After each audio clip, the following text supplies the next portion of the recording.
It is episode 6 of the Indulgent Islander podcast. Tim Wood, excited to be with you today with the man, the myth, the legend himself, Nick D. Simone, the Indulgent Islander. How are you today, sir?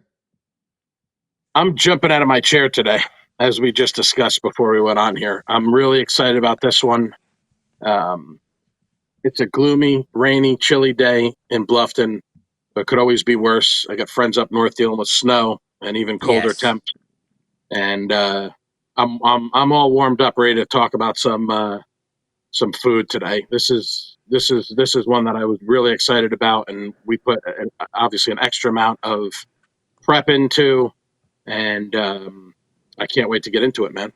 Yeah, I mean, talk about 2 perfect weeks for the foods we were discussing. Comfort food last week when it was all cold, and then it got hot for a couple days, and now it's cold and rainy again. So we're talking upscale dining, and now with more photos.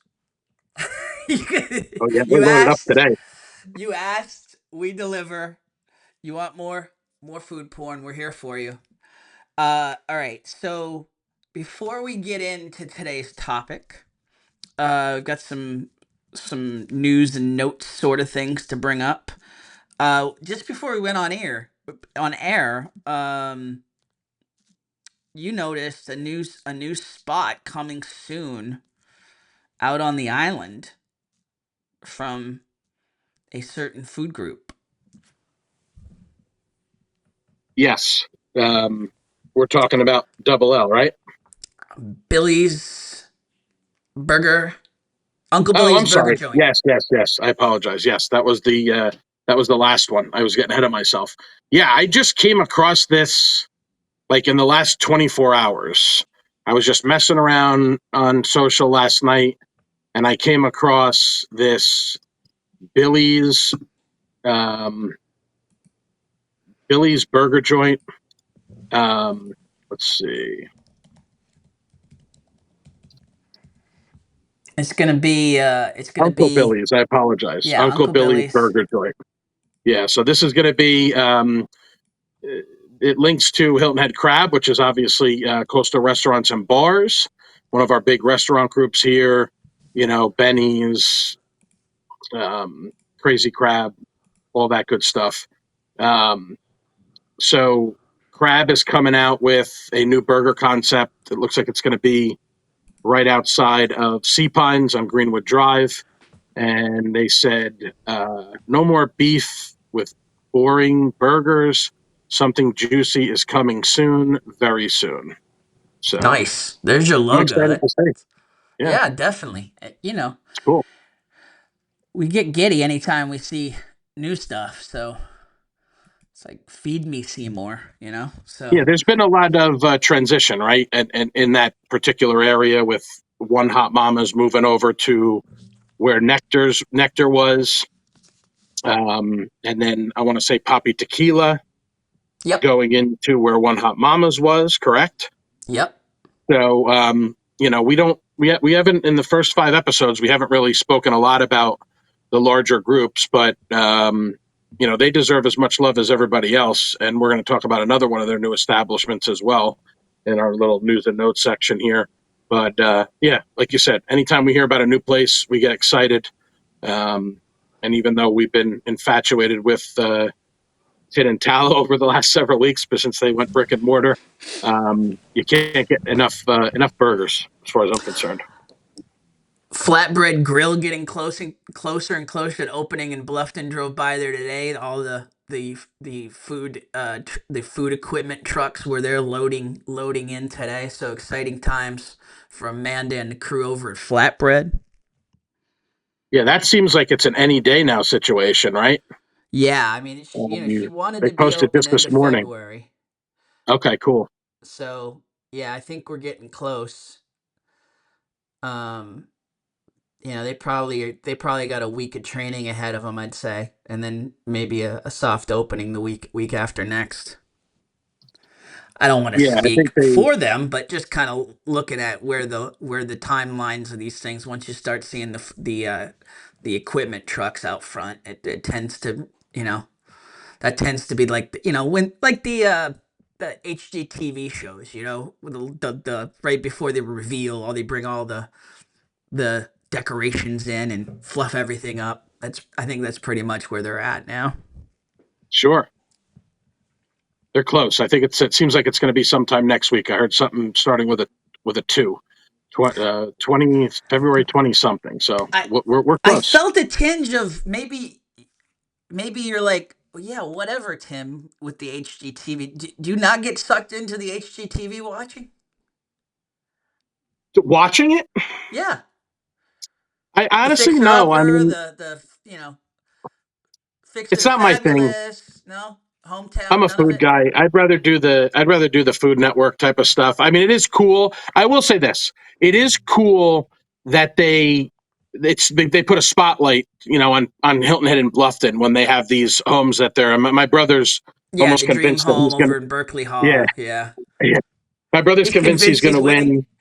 Yeah, he's more excited for the vehicle and the vehicle and the 100 grand or something than he is for the house or whatever. But Yeah, I mean, listen, you probably got a better chance of being struck by lightning. But I will say it's got anything that brings publicity and acknowledgement and recognition to this beautiful town that we live in, and Hilton Head as well. But this particular property is a Bluffton property over in Berkeley Hall. I think it's good stuff. Anytime that they're drawing attention to that. So absolutely, yeah, absolutely. Um, yeah, I'm all over, dude. I'm all over the map in terms of my viewing. I love the HGTV shows. I love the Food Network shows. I miss Restaurant Impossible. I always loved watching those.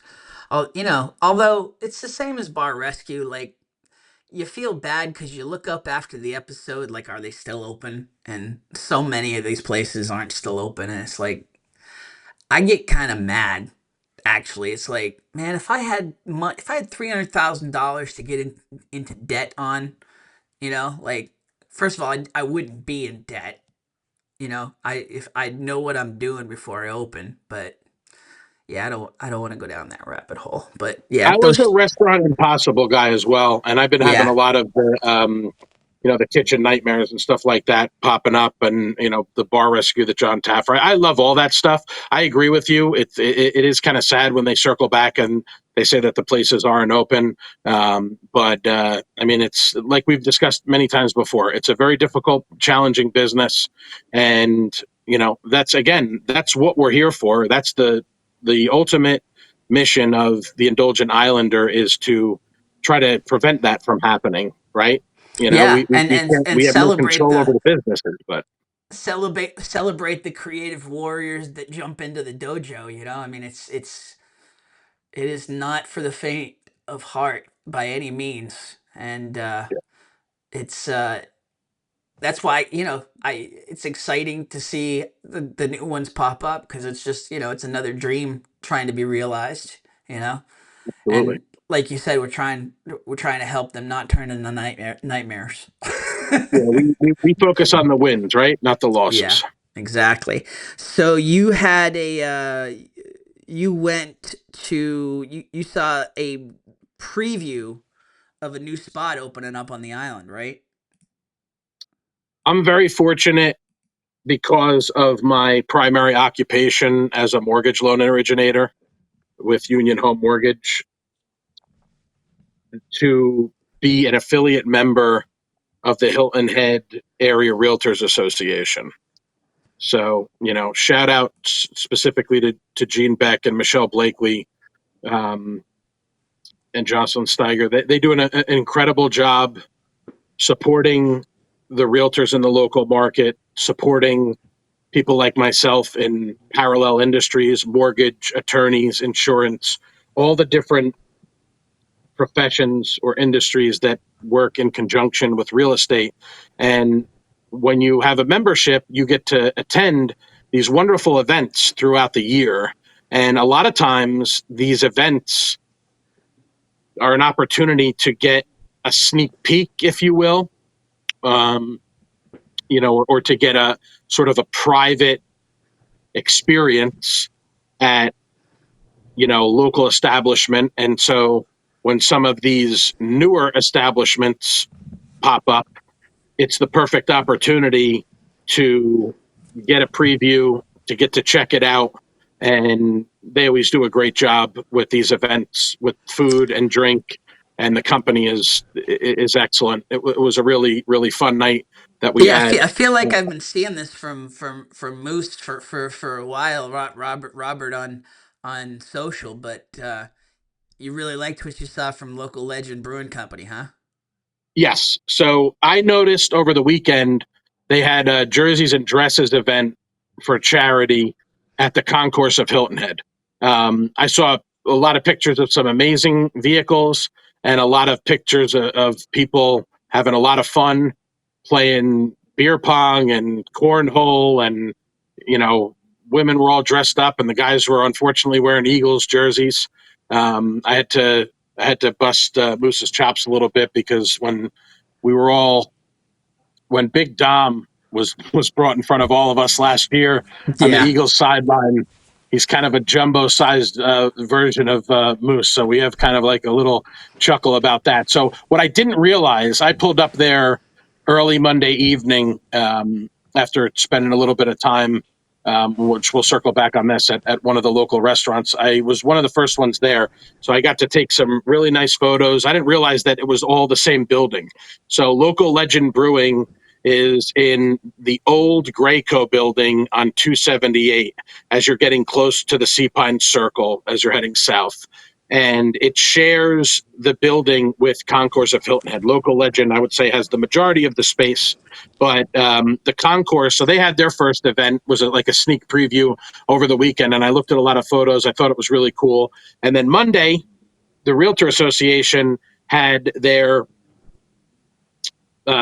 first event, or one of the first events of the year, where they announced I think it was a member appreciation, where they announced the Realtor of the Year, Joanne Rizza from Hilton Head Real Estate Partners. Congratulations again to her. And we got, I would say, probably anywhere from 75 to 100 attendees that got to preview local Legend Brewing, which of course is a surge vehicle. Um, I got to see Mac, who's uh, from Black Marlins, one of the hardest working guys in the restaurant business locally. He's involved over there, and as you can see from the photos, I mean, games galore, darts, pool And not just tables. darts. I mean, this is like, I mean, separated out and looks like, is it electronic darts or are those just little stations to order food from? I believe it's electronic. I Yeah. had somebody online ask me if they were, soft tip or the regular. As you would imagine, I'm sure from an insurance perspective, they don't want to be messing around with real darts. So yes, I believe it Yeah. is of the electronic variety for you dart Nice. enthusiasts. Yeah, they've got, Video games. yeah. I mean, it's, Yeah, like they said on the front. I mean, beer garden, video games, but I love the picks I'm seeing. The ping pong, Wicked Tuna game is so much fun.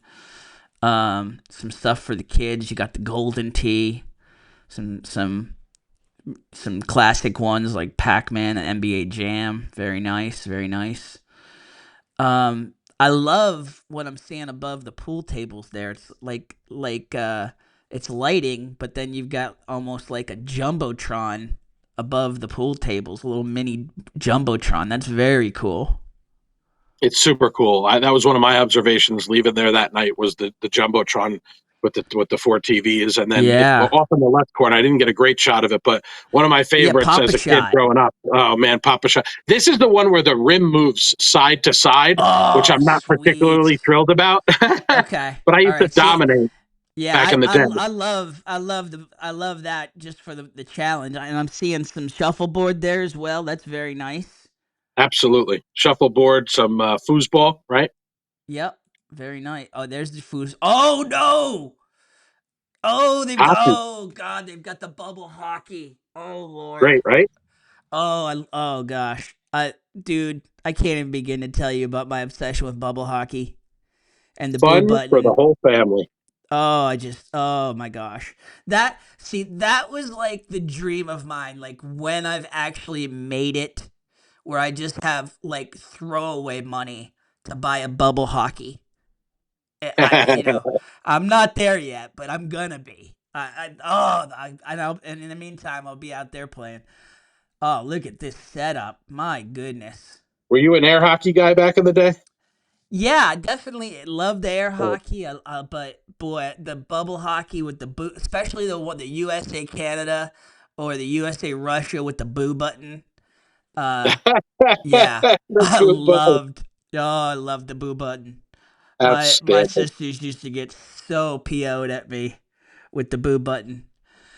That's awesome. That's nice. That is a really it's just a very well appointed, very well thought out design. Yeah, this looks good. This looks good, Nick. It's a sharp place. More indoor space than outdoor space. Like, a lot of people, the bank's very popular, but I would say that's more outdoor hanging out, beer garden style. They do have a little bit. I didn't get a shot of the outdoor space out back. They do have some, Adirondack chairs and fire pits out in the back. So it's Yep. pretty cool. Yeah, it's I didn't get a chance to try the food, but Surge is always solid when it comes to that. People were raving about the chicken fingers, and they had some brats or sausages or something like that. Um, Typical pub fare though, with a Correct. little flair, right? Standard pub fare for Yep. sure. I would say Now, that's fair with a explain to little me flair. again. The Grayco building. This is along kind of the strip heading out to the circle on your left hand side if you're coming from the bridge. Um, the Are you smokehouse talking about the come. Cross Island? Yeah, yeah. If I'm coming off the cross, exactly. I'm coming off the Cross Island. Yeah, you're going to Um, go three-quarters away around the circle to get on 278, and then I would say the best way to describe it is it's oh, wait a second. between. This is the local. Okay, I was thinking this was heading out that way from the bridge. This is on local 278. Correct. This is on local 278 Ah, okay. between where Panera was in the Casablanca, between Okay. there and Hilton Okay. Head Social Bakery. Bakery. Okay. So Very basically, nice. like a turn on, like two or three turns from the circle. That's great. That's a little stretch there that was definitely in need of something like this, and then you throw that concourse thing in there, and you've got wow, you've got a.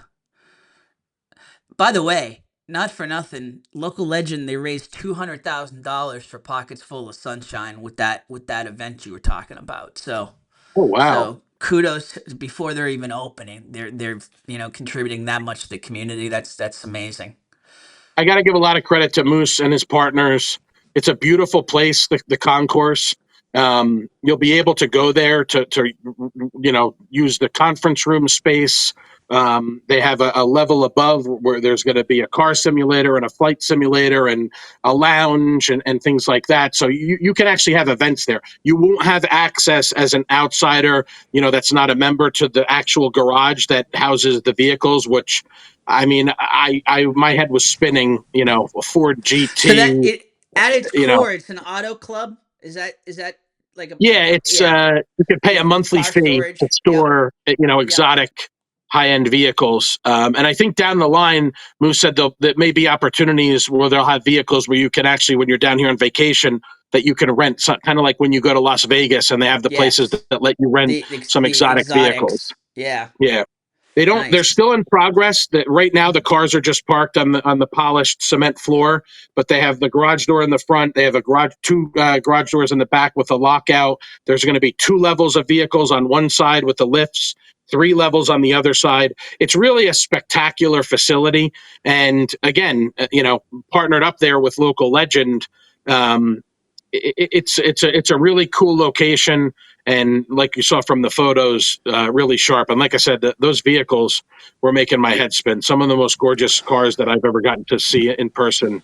Oh yeah. So many thanks to him for the sneak preview, and best of luck to them with this new business. Very cool. So Yeah, you also now were you at this other event at Kung Fu before you went out to Local Legend? Kung Fu was actually, I want to say 2 weekends ago. I was Okay. invited to a like the very first sushi class that they're hosting. They're going to be doing them on Saturday afternoons. Check their socials on Facebook and Instagram, but I want to say it's going to be the first Saturday of each month. Um, this is a small group type of setting, so they're like on a Saturday.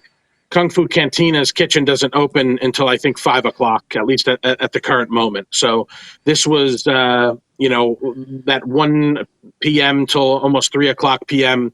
time on Saturday, and we got basically instructions on how to make two different sushi rolls, which you're seeing photos of here.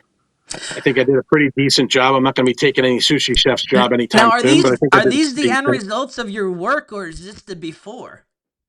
Those This are is my rolls. Those are the get finished out of product. here. Both of these that's not bad, dude. Those are mine. That's Yes, the first was wow. like tempura shrimp, and the second one was spicy tuna with the seaweed wrap on the outside, and you got the spicy mayo.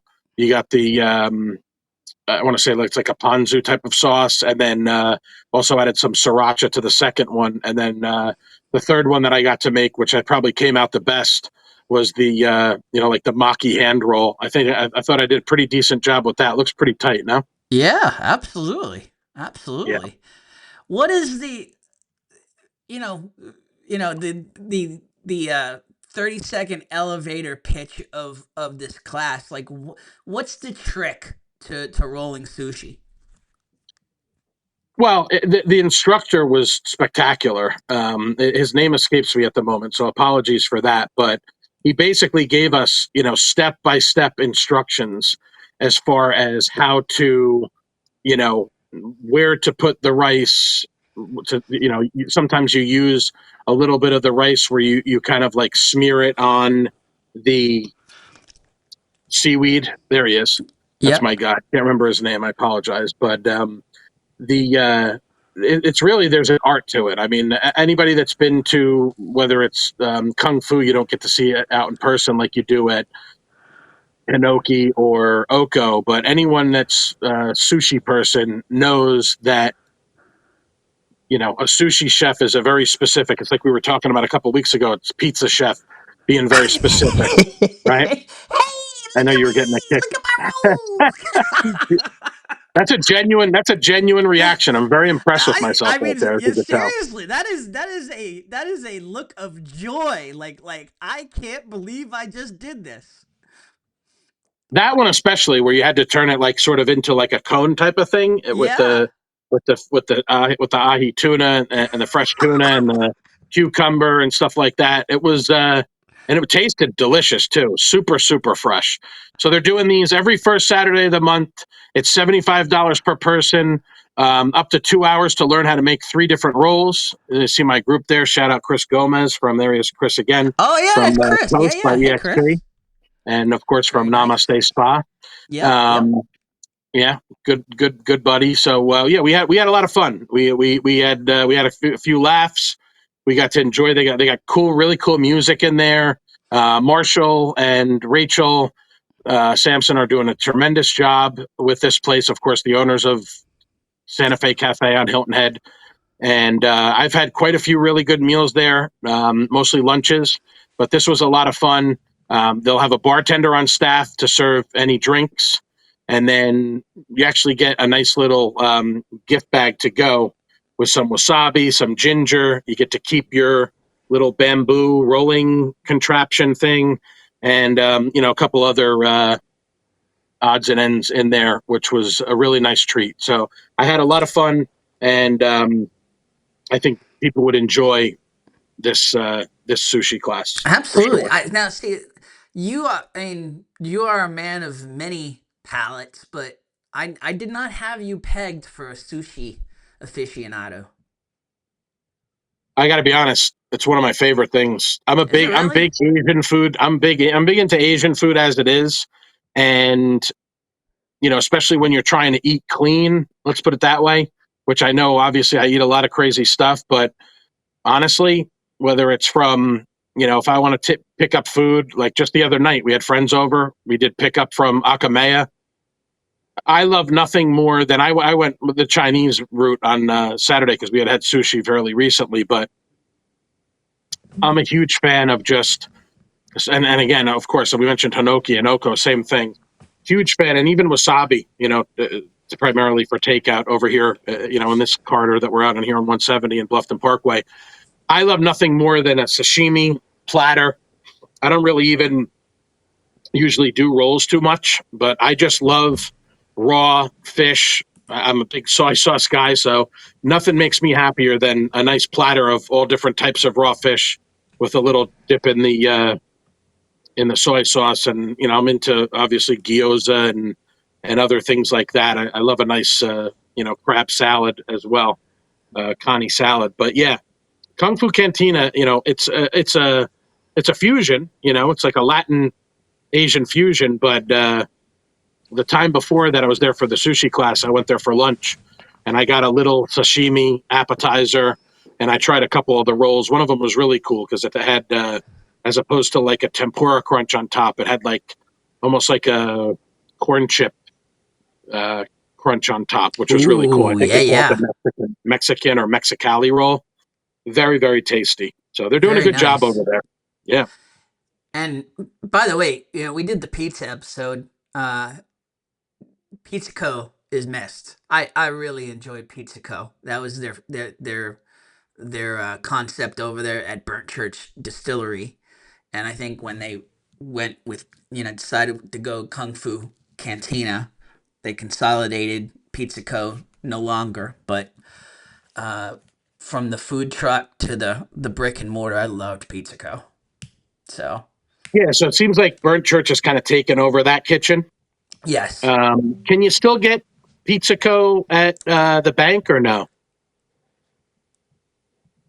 I know I they have pizza. believe I believe yes. Okay, I won't lie, it's been a minute since I've been at the bank. So but I believe the last time I was there it was in the mix. got it. So the last thing that we wanted to talk about was obviously we are just past Valentine's Day. Uh a lot of now listen, I got nothing against the folks that brave going out on Valentine's Day and want to treat their significant other uh, to a phenomenal night out, and we certainly have the restaurants around here that are gonna do right by you on that front. But you tried a little something different with Valentine's. Yes, and also just real quick, just closing the loop on sushi. We Yeah, talk about new openings. Sakura. Last I checked, they were actually opening today over here at New River, May River they Crossing. are. Yep, So I'm they're excited open. about that. We Yep. went. We were going to order that Saturday, but we didn't realize, even though the website's all up and running and everything like that, it wasn't. They weren't ready quite yet. We were going to do maybe like a poke bowl or something like that from there. But I think it was actually. I think they have ramen as well. So yeah, I'm excited Yeah, for that any day. and I appreciate, like people are like, oh man, I want to get in there. I want to get in there. I appreciate the spots. I mean, like they looked open like 10 days, 2 weeks ago. I appreciate the Right. spots that want to do a little extra training, want to get all the processes down, and I think that's where they were at, and making sure the ingredients are all top notch, ready to go, and so that's gonna be it. I can't say enough about that whole new Riverside loop there. You're just gonna have a almost an Epcot type experience in terms of dining over there. There's going to be a The variety is lot. going to be incredible. Yep. Absolutely. Fries gonna be incredible. But yeah, you talk about Valentine's Day. Uh, my wife and I will usually go out a different night other than actual Valentine's Day. This year, it was music to my eyes, I guess I would say, when I saw that my friend Antonio Mancini Albano from AMA Private Dining was offering a Valentine's Day at home elevated fine dining hand delivered to your door. So I said, you know what? Let's go for it. And we ordered, Is it that was, is it? You say hand delivered to your door. Does the chef come and cook it there, or is it private dining delivered to you? this was delivered with reheating instructions. Gotcha. Yeah. Okay, Almost like very nice. almost like a prepared meals to go type of situation. Obviously he does private, you know, in home dining events, of course. I've got But nothing, this, and I like that all this. I mean, you know, it's nice to have that, that elevated experience. I have nothing against having the chef in the house per se, but I kind of like this as well. Like you get all of the accoutrements of the elevated private dining experience without having to host anybody. absolutely. Yeah. It was a nice intimate dinner. Um, as much as Juno was begging to have some bites, we said, unfortunately, this is not the meal that we're going to share with you. So she sat down on her bed next to us at the dining room table, and we enjoyed basically like a 5 or 6 course dinner. Ronan wasn't sniffing around. No, no, no. We're still working on the integration, but Okay. yeah, yeah, it's still So good. You know how they say in Ghostbusters, dogs and cats living together, mass hysteria. yes, you're a brave man. I gotta tell you, I would not have pegged this as like delivered to you reheat instructions from the pictures that you sent here. It just looks spectacular. Where do you want to start in terms of your menu?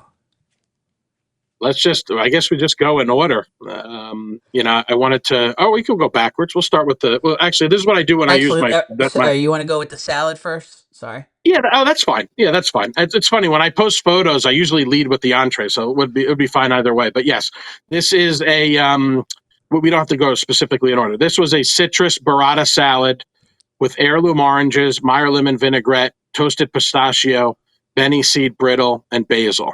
Super fresh. The combination of the heirloom oranges with the burrata and the Meyer lemon vinaigrette, just super fresh. I mean, obviously, this was the easier one to prepare. You just kind of had to take the greens, add the burrata and the other ingredients on top.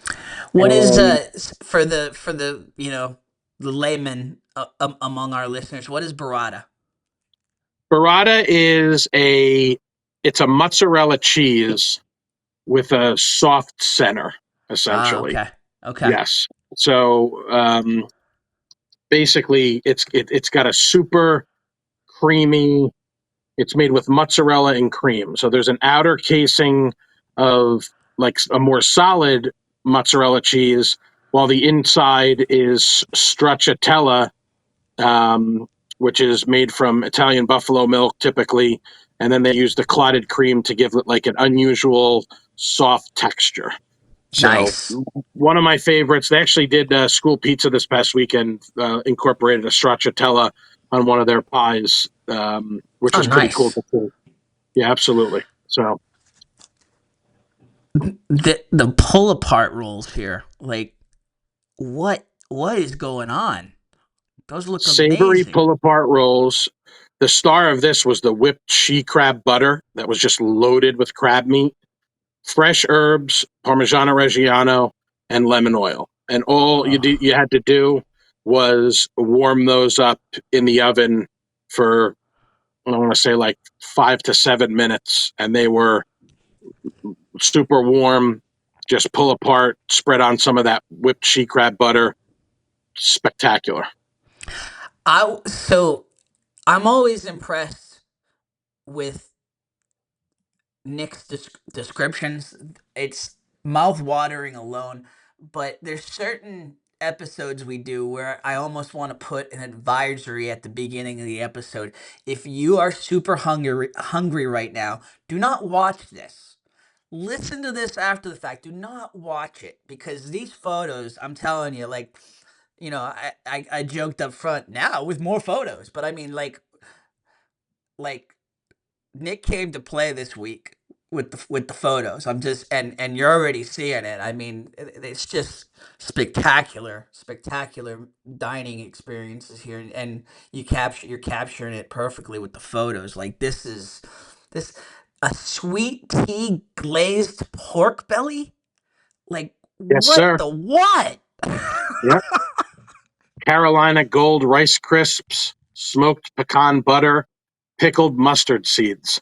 This is one that I also warmed up in the oven for, I would say, 7 to 10 minutes. And again, photos showed up pretty well. Not to pat myself on the back, but sometimes I'm reluctant to put up photos of food that I get takeout because a lot of times it doesn't do it justice. It's Doesn't kind do of it. like Yeah, absolutely. a week or two ago, my wife surprised me with a pork banh mi burger from Tin and Tallow, and the photo. I mean, I had to post it because it was excellent, but I took a few bites and posted a little bit of a cross section. So usually it doesn't do it justice, but again, the instructions were very straightforward. Um, these couple of dishes, the pull apart rolls and the sweet tea glazed pork belly, were warmed up in the oven. Again, less than 10 minutes, and as good as it looks. I mean, this is where this venture, if you will, all started for me. Was just the phone eats first, taking photos of the food, describing not necessarily word for word what it is, but just trying to sort of relay the experience. And this was the early Indulgent Islander was really just a hobby, just a foodie and a restaurant enthusiast, You're just just yeah, you're spreading you're the word with passing photos. along you're passing along like these palate explosion experiences you get and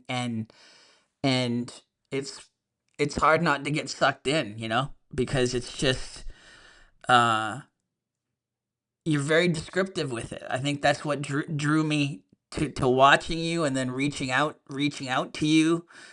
Is you're very descriptive of it. The passion is so obvious uh with what you're talking about. You're not just reading a script of this is this and that is, it's like you're so excited about the ingredients and the experience that's conveyed with the food. And you know that's that's why I get excited being a part of this, because it is I'm not going to say, I mean, we're advocates, right? And like I don't know, like you're going above and beyond with the advocacy. Let's just say that. I mean, it really spectacular in the execution of the photos. Like the joke with me is always, this is why I'll never be a food photographer, because like I don't get around to taking the photos until the dish is empty, or the takeout. Like everybody would joke with me, like some of these food trucks, and like I would just post pictures of empty takeout containers.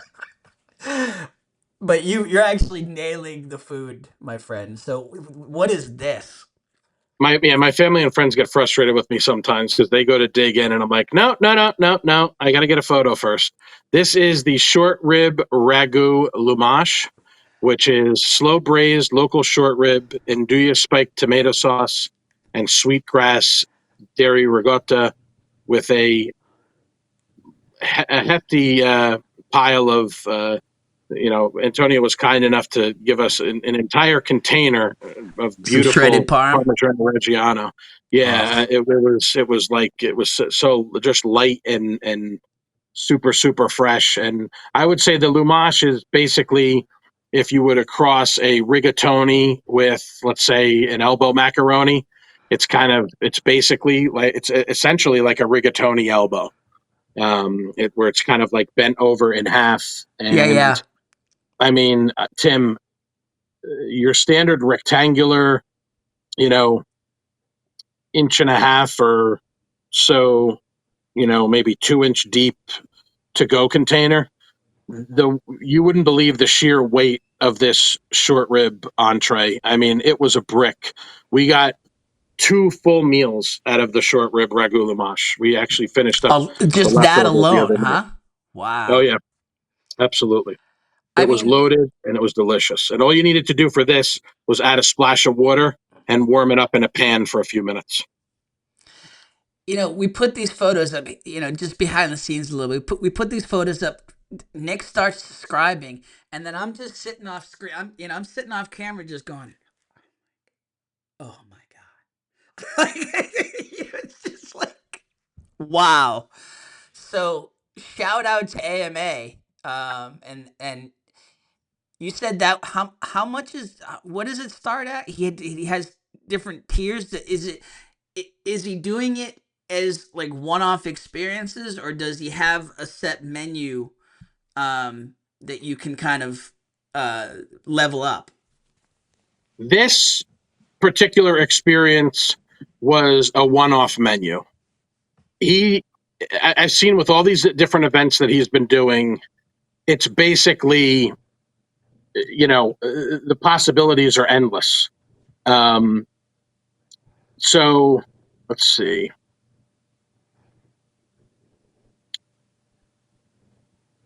Trying to see if there was price that was listed for this when he announced this.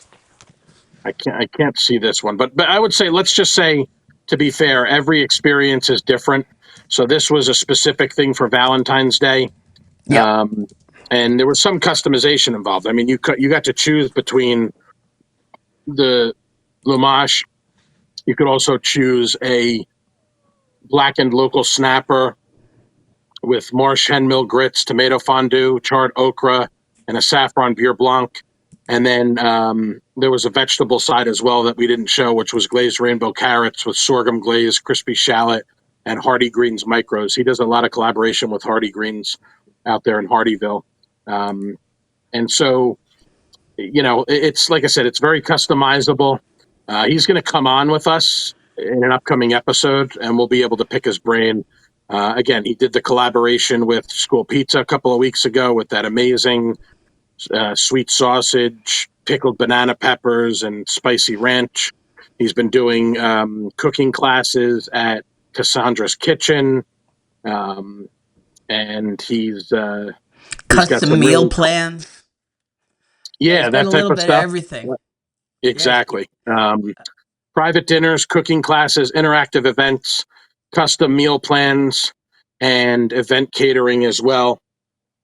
And actually, I'm going to be collaborating with, well, not necessarily collaborating him, but I'm going to be able to participate in an event next week at the May River Manor, which is it's basically a locals thing with local establishments and local purveyors are going to get to kind of show their stuff. Okay. So I think it's local serving locals or something like that. I don't have the name of it in front of me. So I haven't gotten a chance to check them out yet. I know Meg James and company are doing a spectacular job over there. So I'm excited to check it out and, excited to, participate to help spread the word because that's a really another, not new, but newer place that's been getting a lot of buzz. So before we get into the upscale dining, let's just put a bow on comfort food from last week. Um, you you went out after the fact, and you hit me up ahead of time, and I just couldn't go. But one of the dishes we discussed on the comfort food episode, you actually got to go and experience after the fact, right? Yes. So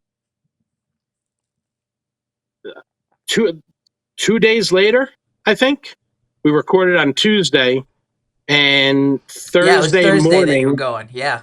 yeah, Thursday morning, I was tagged in a post, and as they say, you got to give the people what they want. our friends at our friends at River Road Cafe. Um, Emmett and his daughter Renee and Sydney as well, her sister. Um, they posted that they were going to be doing their crawfish etouffee. So as soon as I look at that, I said, now I know what I'm getting for lunch. So I headed over there Thursday afternoon, and man, just awesome. I hadn't gotten a chance to try that yet. This is something that they put out on special. The roux with the crawfish and all the fresh vegetables in like I would say sort of a gumbo type of texture with a This nice big was scoop of rice in the middle. this was awesome. So this gets put up at 8:22 in the morning. And this one's for you, the Indulgent Islander podcast. And today's lunch feature is crawfish etouffee. It And was incredible. Nick answered the bell. I answered the bell. I even got a little treat. Renee whipped up a little crawfish egg roll that had some pepper jack cheese and peppers and onions, a little bit of a roux inside there with a sweet chili dipping sauce. And I couldn't help myself. I'm addicted to their buffalo shrimp. So I also did a little buffalo shrimp wrap, which was excellent. Nice. With some cheddar cheese and ranch and some greens in there. That's Super, super outstanding. delicious. Outstanding. It was So, a real treat. I do want to say to folks because I got a lot of feedback on this episode. Because again, as we hit before we went into the list, everybody's got their own definition of comfort food. So, you know, to one person, Kenny B's might be your comfort food. To another person, it might be um, Hog's Head across the street. I have the name right, Hog's Head. Correct. Yeah, uh, or Olive and Fig, or uh, and so some of the reaction was like, how is this not on the list? How is this not on the list? I have the benefit of seeing inside of Nick's brain in terms of how he wants to lay out these. I know, A scary scary, place to be. scary. Remember the In terms, cell with Vincent yeah, D'Onofrio and Jennifer Lopez? oh no, yeah. Hey, that's a crew. That's a Like crew. that, but just food everywhere. Did you say Lopez or Lawrence or both? Lopez. Yep. Let's put them both in there. Okay. So but so I've seen the layout of the episodes and the different things that we're talking about over the course of this season. The idea here is to include as many different restaurants as possible, and we're not. I can just see and hear from what Nick's put together so far. We're not just trying to pigeonhole things or just trying to fit things in just to talk about them in a certain category. He has curated this pretty well, very well thought out in terms of where best to fit some of these restaurants. So yes, comfort. There may be the cottage, for instance. That might be, that was on added to the list, on what's happening in Bluffton, the poll we put up. The cottage is a great example of that. That might be your comfort food. We have them in a different category, so we're going to be talking about them. What I would say to folks is, if keep listening, and if you haven't, by the end of this season, if you haven't heard your restaurant, then hit us, because uh, it's pretty expansive in terms of the swath and the breadth of uh, the restaurants that are being discussed. So we've got a lot more topics to hit. Uh, the first one on the list being did you want to yeah, before we get in upscale, you want to, any bow you want to put on the comfort food? No, I think we covered most of it. I mean, I agree exactly with what you're saying. I mean, if we don't mention them, and it's one of those where you're like, how could you not mention that? chances are it's because we're saving it for another category. We run pretty long with these as it is. We can't mention everybody, Yeah. but I mean, and also the feedback is welcome because again, maybe it's just something we're not perfect. Maybe it's just something that slipped our minds, and we can make mention of it on a future episode. But we started with a baseline list of 15 episode subjects, so there's a lot that we may mention multiple times, but it's done in a strategic way so that at the end of the day, everyone that deserves the love is going to get some. Yeah, in those 15 episodes, yeah, yeah, you know, we say when we're, as a coach, you want to try to get everybody to buy into the everybody eats, you know, and to be unselfish with the ball, and if everybody's looking for the best play, everybody's going to eat. Well, literally everyone's going to eat from these lists. uh, and then we'll start to get a little bit more um, drilled down on specific food categories. But the initial 15 that you put together, um, that I'm excited. I'm excited to get into this one. I know this one. You were giddy, and I mean, there's nothing better than a a upscale dining experience that delivers. The the term itself scares off a certain level of diner, and I understand it because you don't want to be um you don't want to be disappointed when you're going out for that sort of bill. But I can tell you, uh, the list that Mr. Nick has put together here, there will be no disappointment in terms of your meals at these places. Absolutely. And actually, I did have one quick one on the comfort food. I mentioned that Bad Biscuit was going to start serving dinner. The formal Yes. announcement came out just yesterday or the day Yep. before. So Yep. hop on their And socials, check out what they're serving for dinner. They got the some really menus, tasty stuff. yeah, they've posted the menu fully, so you can get, rather than us going through it, you can just take a look at it. But it's pretty, it's it's pretty extensive. It's not just a couple dishes to say we have dinner. They've checked a lot of boxes in terms of in terms of a lot of different palettes that you may be interested in. So yeah, it's I it was exciting to see. You're like, okay, you thought they were well, okay, yeah, they are serving dinner. It's like it Yes. was almost, it's almost like they should have uh thrown you like a 50 or something, for a little extra marketing bump. Yeah, we're happy to provide Tipping as us much on the, yeah, promo as we can for sure. tip your All right, let's doorman, jump right into it, man. As we talked about when we were prepping, um, I opened up the archives because, as you said, to go into my mind, especially as it pertains to food, is it can get pretty wild. And just digging through my folder here, and when I think about upscale dining, I think about I hate to keep going back to the well when I say this, but it all started for me as a tourist, as a visitor, as a vacationer.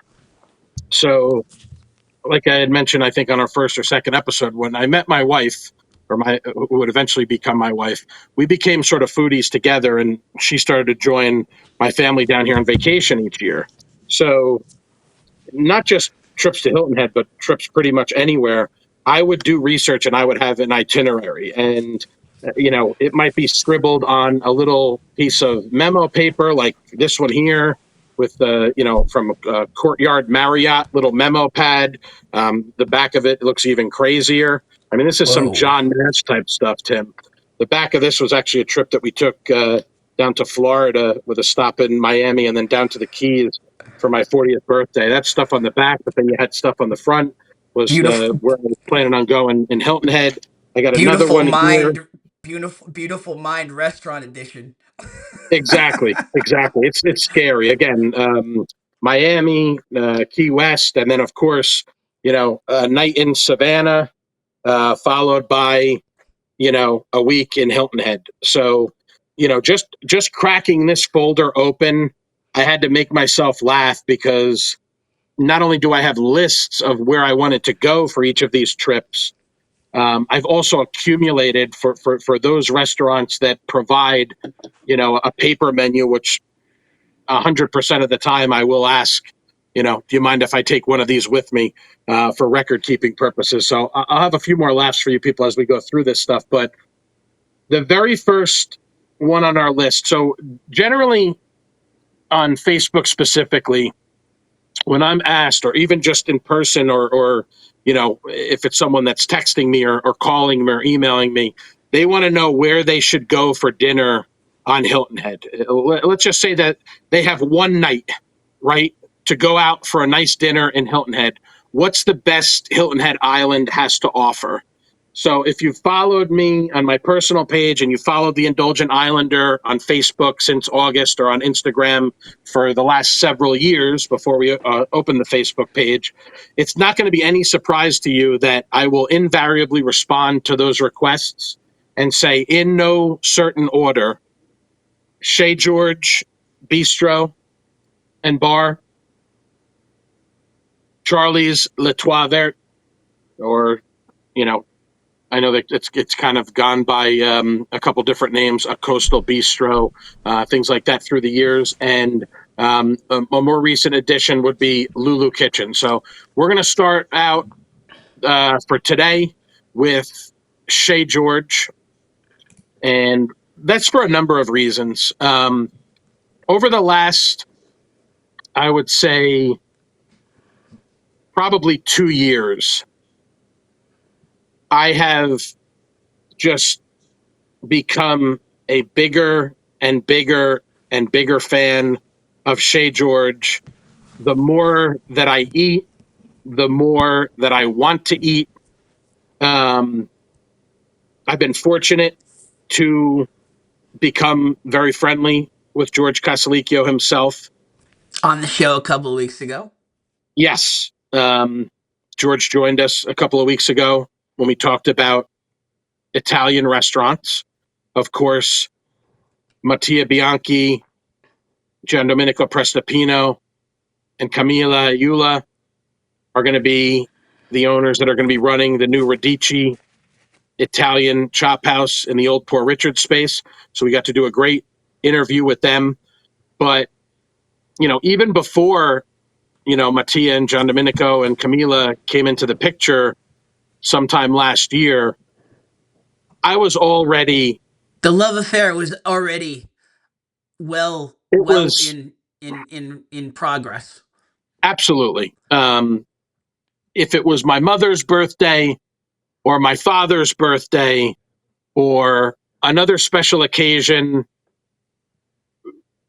we go. These are the three that we are most consistently choosing for the. And there are others, there are, and I always like to say the Italian category is one in and of itself. But over the last couple of years, and specifically over the last couple of months, Chez George has just continued to amaze me in terms of the food that they're putting out. We talk about dining as an experience, and Chez George, they get it. Like, just going to the website, as I frequently do, for to prep, to kind of take a look at the menu and refamiliarize myself with what I've been eating and what I want to talk about. And it was incredible, Tim. I opened up their website and I went to go open the menus, right? I have one, two, three, four. 5. I have 6 menu tabs open in my web browser. And it's not because they have too large of a menu. That's not it at all. It's because they are getting so creative with these different events that they're having. This coming Monday, they're having a winter's end dinner with head chef, of course, George's is head chef along with Chef Chris Pinkney. And Chris is going to be working with Mattia specifically from Radici on this menu. They have a menu for this dinner that's coming up on Monday. They have their winter dinner menu. Says number 19. They have a early dining menu, which is 4:30 to 5:15. Last seating at 5:15. $42 per person plus tax and gratuity. Add a glass of house red wine or white wine for $10. They have an aperitif hour, 4:30 to 6 p.m. in the bar and bar area. $2 off all adult beverages and craft cocktails. French-inspired wines, $48 a bottle. A whiskey flight, $45. They have a lunch menu, which we're going to get into that because I got to sample a couple of months ago some of the new menus on the new items on the lunch menu. And they, addition to that, they have a brunch menu, which is brunch is Sunday from 10:30 a.m. to 2 p.m. So all of these events, all of these different menus, I mentioned earlier that before I headed over to Local Legend the other day, I stopped by to see George and company in between lunch and dinner service. And I just sat at the bar next to George while he had his laptop open and he was doing some planning. And I just hung out there for, let's say, an hour and a half, give or take, and just, had my phone out and doing my own thing, but just listening, just watching and listening how this team prepared for the dinner service, how they enjoyed a family dinner, which I didn't partake in because I had already had lunch, which we'll get to what I had for lunch in a little bit. But they had the family dinner where they get to enjoy some food before the shift. They have their The pre-dinner service. family dinner for the staff, meaning, right? Correct. If you've Correct. watched The Bear, you know I what the was family dinner is, you know? You stole the words right out of my mouth. Any restaurant employee is going to be familiar with that, right? We're going to have some dinner.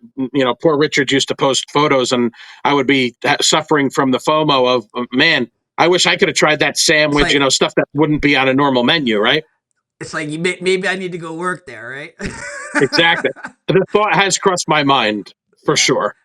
So I got to just hang out and they had their pre-dinner meeting and things like that, and just getting to see the collaboration between the chefs and the servers, and Monica Smith Collins, who runs their bar and is in charge of all these bourbon experiences and wine experiences and things like that. And Piero Caslicchio was there, George's father, who that evening was going to be, deboning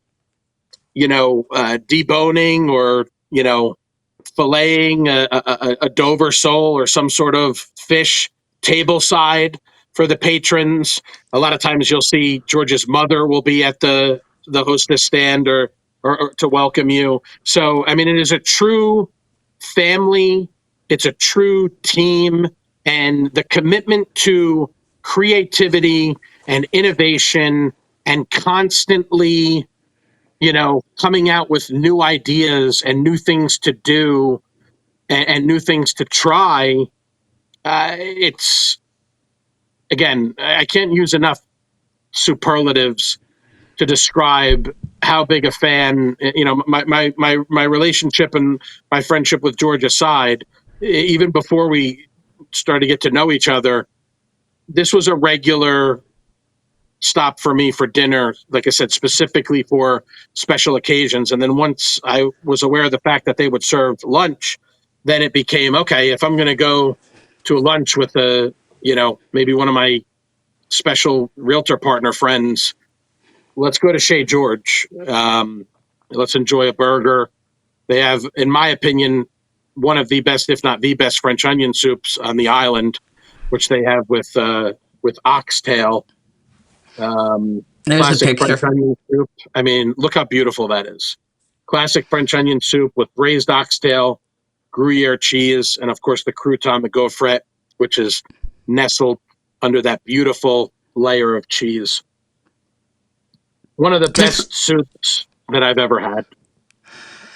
I mean, just an absolute perfect uh, glaze of cheese over the top. It's as delicious as it looks. When you go to these restaurants, when you start to make friends with the chefs and the owners, Nick, is it a matter of like with Chez George? Is it a matter of you've been a few times, they've recognized you, or is it you kind of being, for lack of a better term, fanboy? Like you want to, you seek it out in terms of wanting to meet the masterminds. Honestly, I don't ever seek it out. Yeah. I don't ever go to a restaurant, even if I've been there a number of times. I'm not asking to speak with the owner. I'm not asking to speak with the chef. This is this is as organic a process as you could imagine. I'm a customer. I'm a loyal patron. They see. I mean, just the other day when they were having their meeting, it's you know, I'm gonna use made up names here, but the Smith family's coming for a birthday.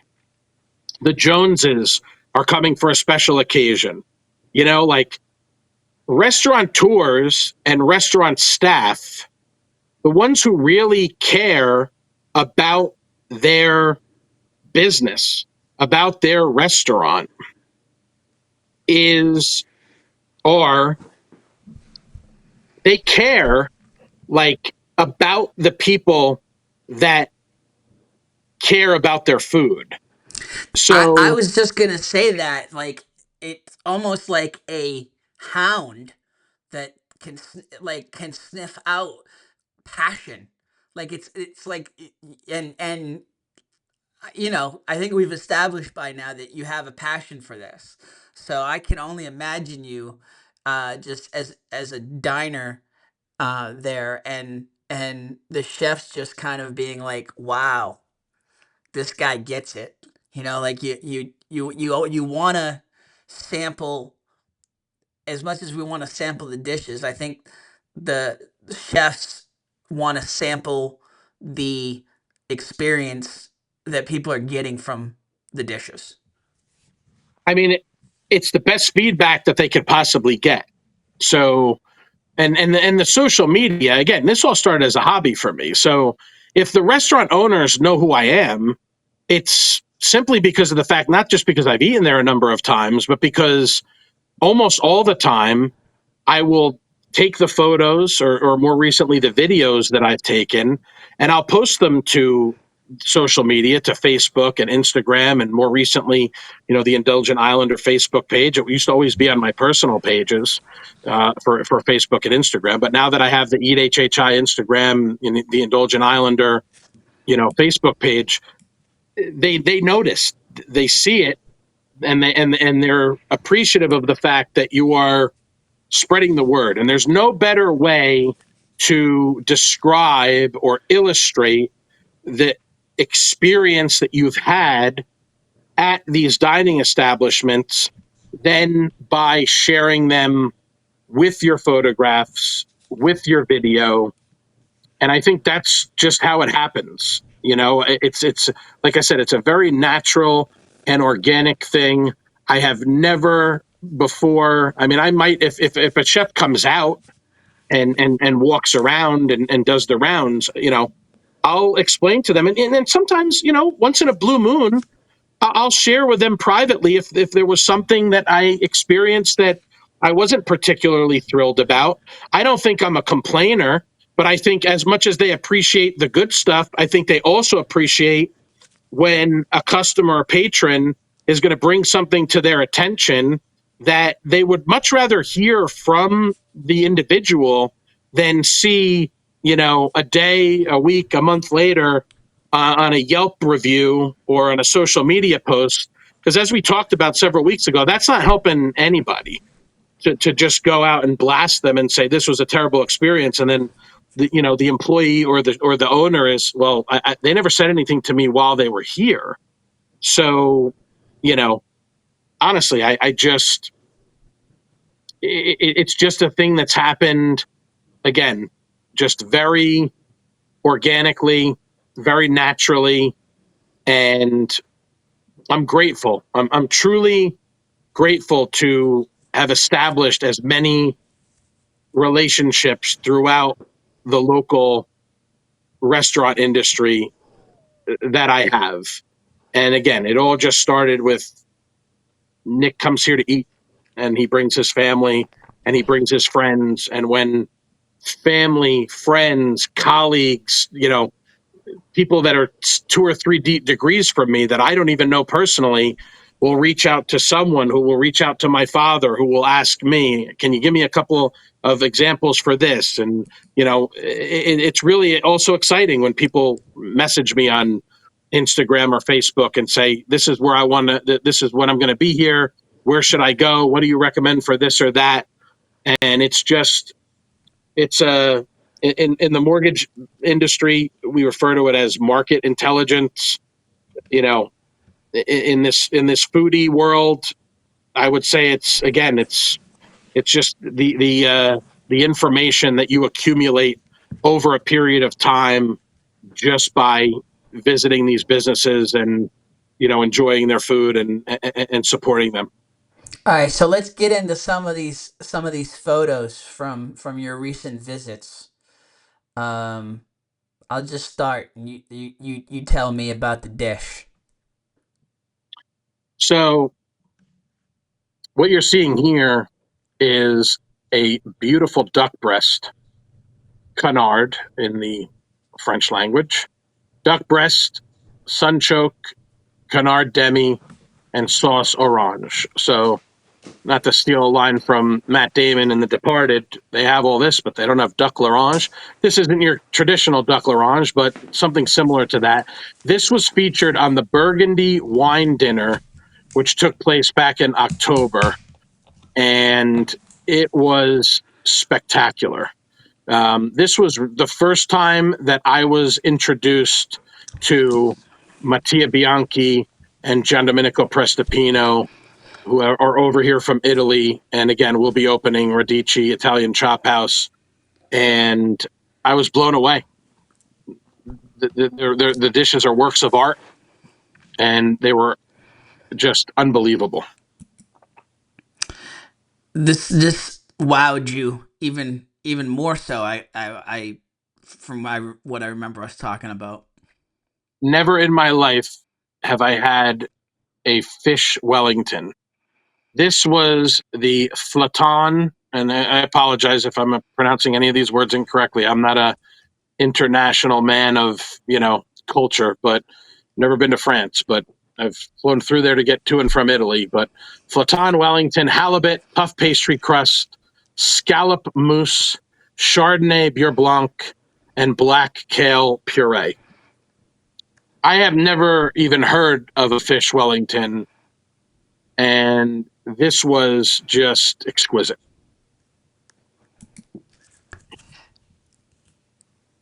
What do One we hit have after here? another. Yeah, One hit after it's the another. hits just keep coming. I know, right? This is they called it, the menu was RIS, RIS, which is short for risotto with smoked eel, red onion broth, and vanilla. All right, so talk me off the ledge, uh, as I represent someone who would never in a million years think they would ever eat eel at a restaurant. Well, going back to what we were saying about the sushi, that's one of the more exotic sushis, right? That you can get is sushi that has eel in it. Um, Listen, it's a different taste. Eel has a rich, slightly sweet and savory flavor. It's basically a cross in texture and taste between fish and chicken. So a lot of times in Japanese cuisine, they call it unagi. It finds its way into a lot of Japanese dishes. It has a very unique flavor, slightly sweet, like I said, slightly salty, and there's a richness there, a savoriness with a slight fishy aftertaste.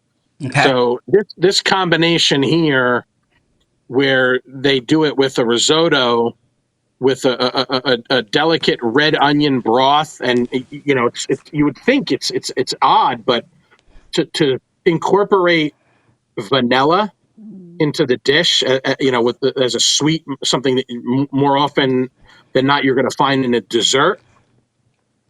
I would think the sweet is almost balancing out the fishy aftertaste. That's fair to say. And as much as I enjoyed the duck breast and the halibut Wellington, this might have been the most favorite thing that I ate. I mean, Wow. just one single bite of the eel with a nice little forkful or spoonful of that delicate risotto, that creamy risotto. It was just a flavor party, for lack of a better word. What is this? All right, so this one I'm going to do my best here. With, it's spelled Oeufs. So I'm going to say with en moret.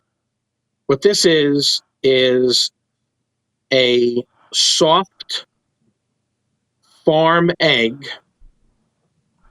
with red wine reduction, lardon, and shaved black truffle. I can honestly say I have never even heard of this dish before. This is a traditional dish from Burgundy that's based on poached eggs in a flavorful murette, which is basically, either a um, red wine sauce or a bourguignon sauce. So, I mean, when you talk about savory, it's hard to even put into words what this dish. First of all, the way that it looks with that deep, dark red wine color, and you know, the looks like there's a little bit of maybe a little balsamic drizzled on top of there.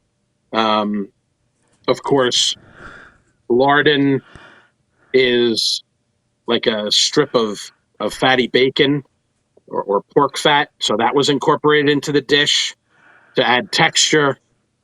I mean, what an experience just in and of itself as a single dish. Could you hear that when I was playing the pronunciation? No, I couldn't. Les œufs morettes. Les œufs morettes. Okay, Okay. les Yeah. ouf, les ouf. Les œufs. Les œufs. Okay, we're doing well. We're doing okay with our Not too training shabby. wheels with our Not too French, shabby. right? Not too shabby. Not too shabby. Okay. And that means, come on now. Uh that looks criminally delicious. It was amazing. It really was amazing. And And then you as with moved on any, to what you said was called the petite fours. yes. So with a lot of times with French cuisine, you're going to enjoy a petit four, which is a small bite-sized, dessert essentially. Petit four in French means small oven, so they're basically like sort of a little cake or little bites, little confections. Sometimes they do them as appetizers, but it's typically a dessert. Um, I unfortunately I don't have the exact ingredients for these particular petit fours, but um, I think the photos just do it justice Is that as far as. caviar? Um, yes, yes, there is, and you know something. Now that I think of it, that first photo, okay, this is the amuse bouche. So, um, a lot of times, Chez George will start you with a bite-sized meal starter to awake your palate. So I don't have exactly again what this was, but this was the starter before the meal. Actually, I take it back. So, but then the next photo, that's the petit fours. Yes. That's. I mean, it's exquisitely presented, but it just looks delectable. This is art. This is food as an art form, and again, you know, as good, tastes as good, if not better, than it looks.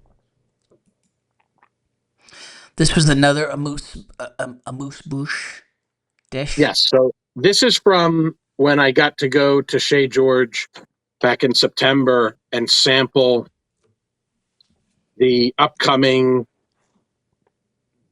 new items on their lunch menu and also some things that they were adding to dinner. So what you're looking at here is one of the best bites of food that I've had in my entire life.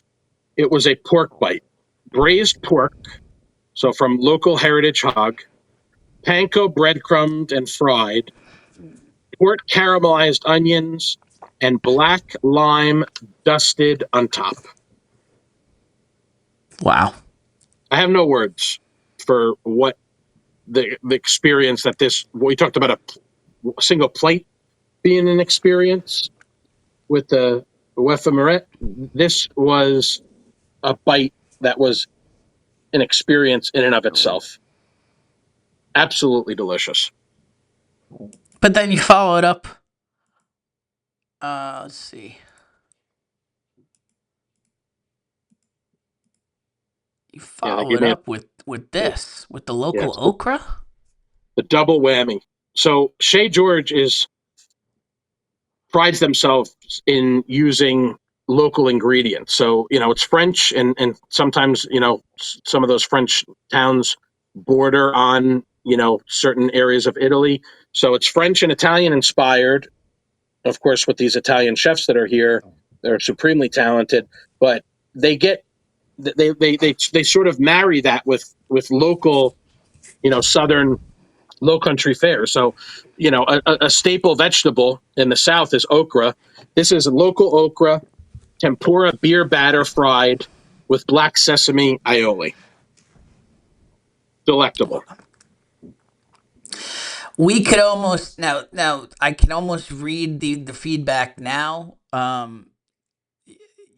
You guys have gone on for a half hour about Shade George. What?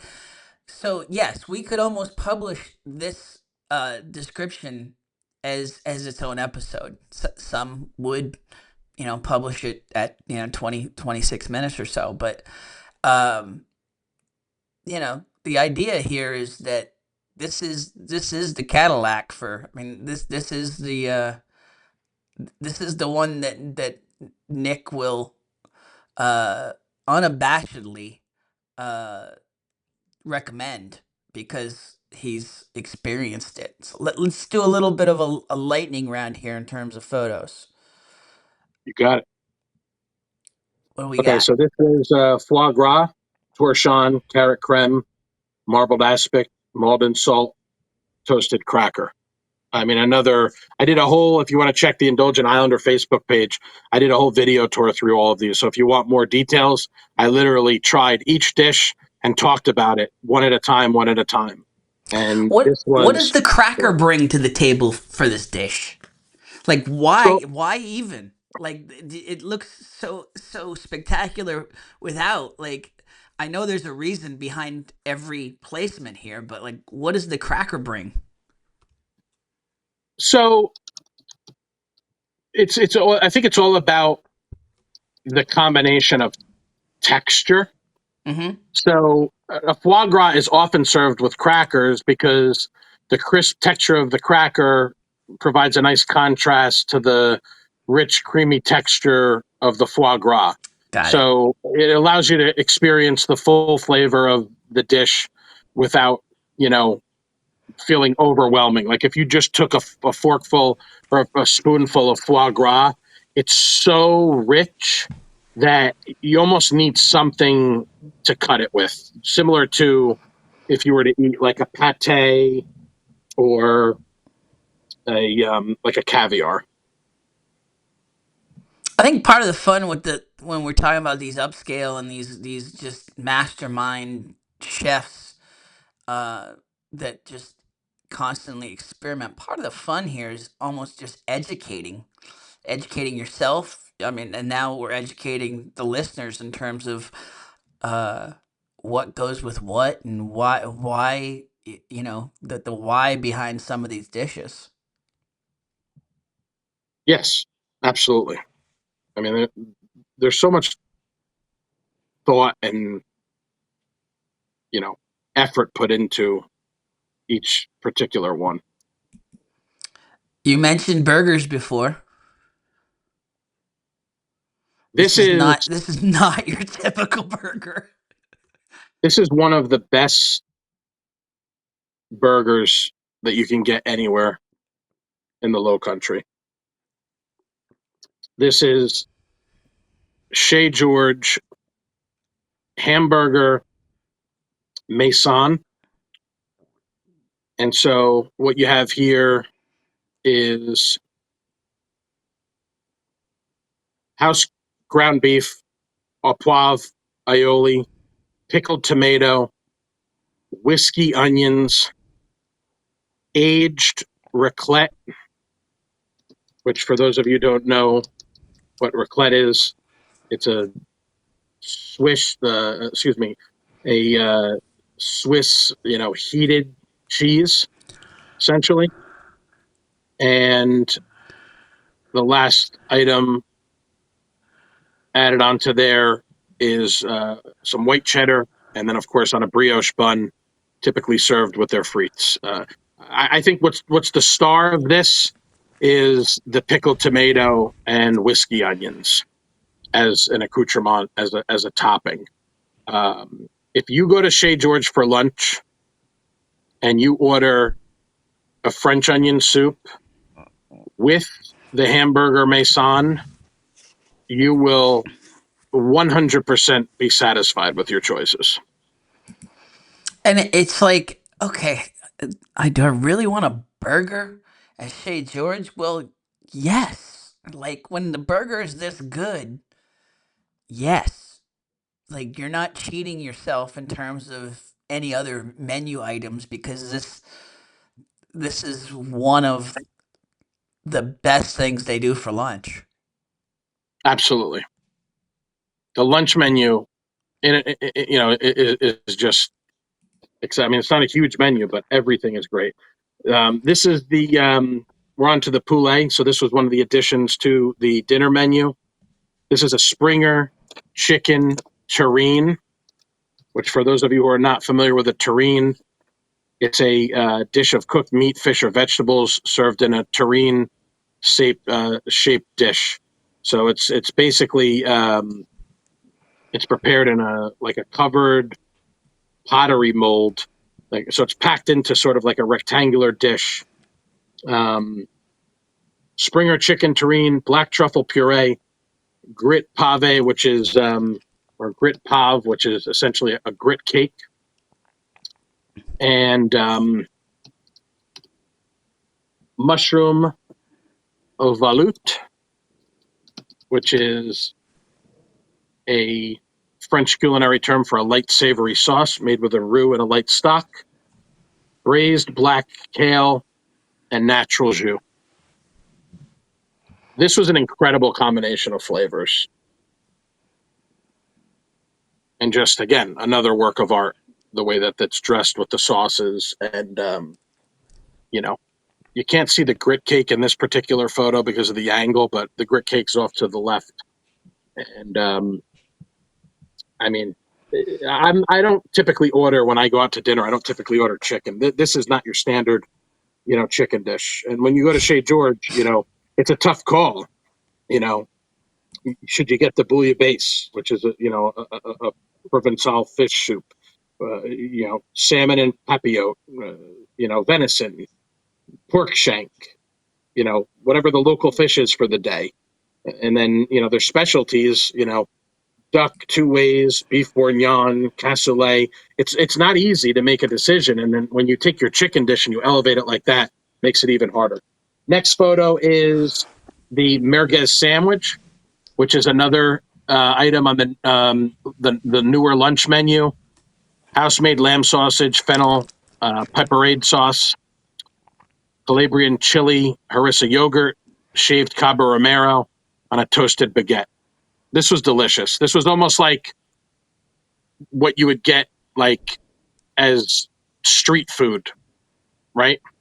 Like it's an African sausage, the merguez. It's made with lamb, beef. It's typically North African, and this is what you would find as you know street food in a sandwich like that in North Africa, Belgium, and France. It's an Arabic word, is where merguez comes from. And the roll looks just stunning in and of itself. Yes, so Chez George. My mother's going to be mad at me for not remembering this, but I remember one night we were there for either her birthday or my father's birthday, and there was a whole discussion about um, where they get the bread from. I want to say either comes from New Jersey or Pennsylvania, somewhere up in there. They told us exactly where it was, but these baguettes are the real deal, man. I mean, Amoroso, is that no? That's not an amoroso, no, right? it's not an amoroso. This is a more crispy bread. Okay. But yeah, I apologize for not knowing exactly or not recalling exactly where. My recall does have limits, believe it or not. But yeah, the bread service at Chez George is always a winner because it's spectacular. And this is a perfect time to mention that whenever you go to Chez George for dinner, I'm not sure if they do it at lunch, but when you go for dinner, you get that same baguette type of bread. You get a basket of it, and they provide these little dishes, these little round dishes. With one is butter, and then the other one is like a foie gras like a spread, like a no, I'm sorry, a pate. It's a pate. So I apologize.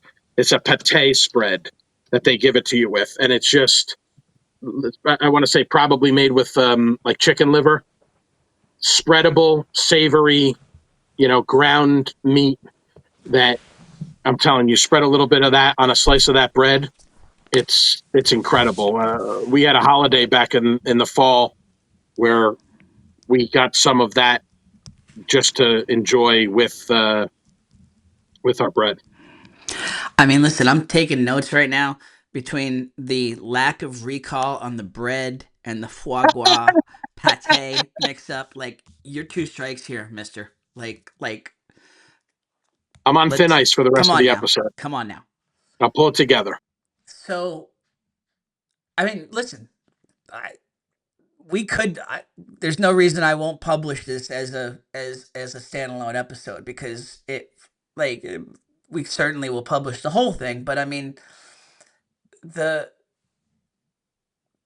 this is the experience. This when you're talking about upscale, this feels like um it is one of the first memories.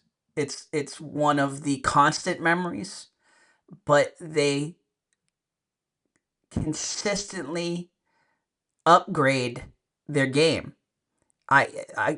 You talk to George for like 10 seconds and you can tell that content is not in his vocabulary. Like he just wants to keep learning, wants to keep elevating, uh just loves what he does.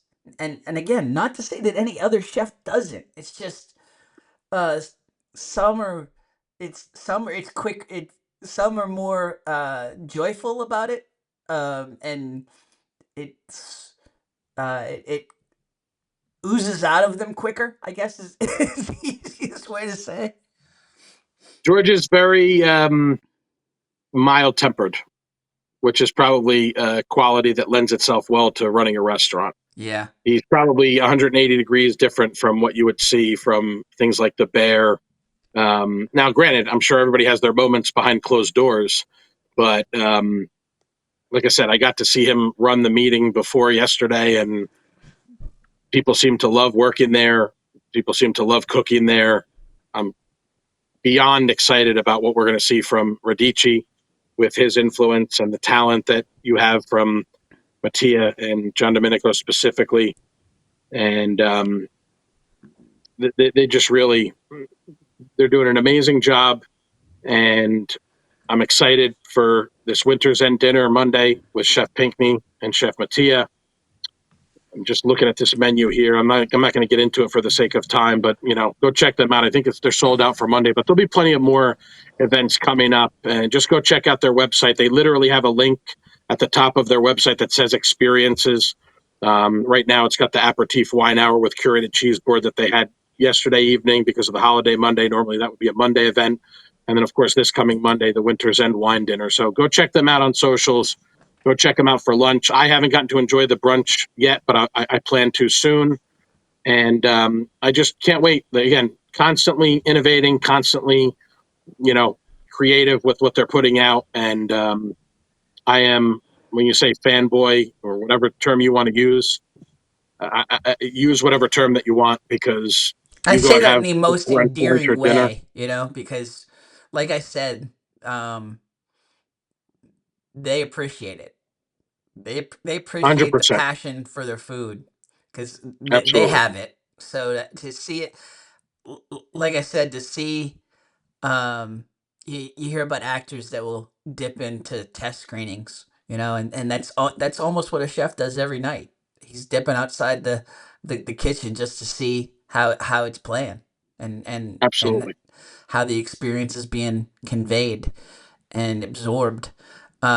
Quick side And we note don't before we talk get in. about cocktails at all, but Monica does an amazing job with the cocktails and the special events that they have focused on liquor and wine as well. Sorry, Tim, go Nice. ahead. No, no problem. No, I was just gonna say quick funny side note before we get into the rest of the list here.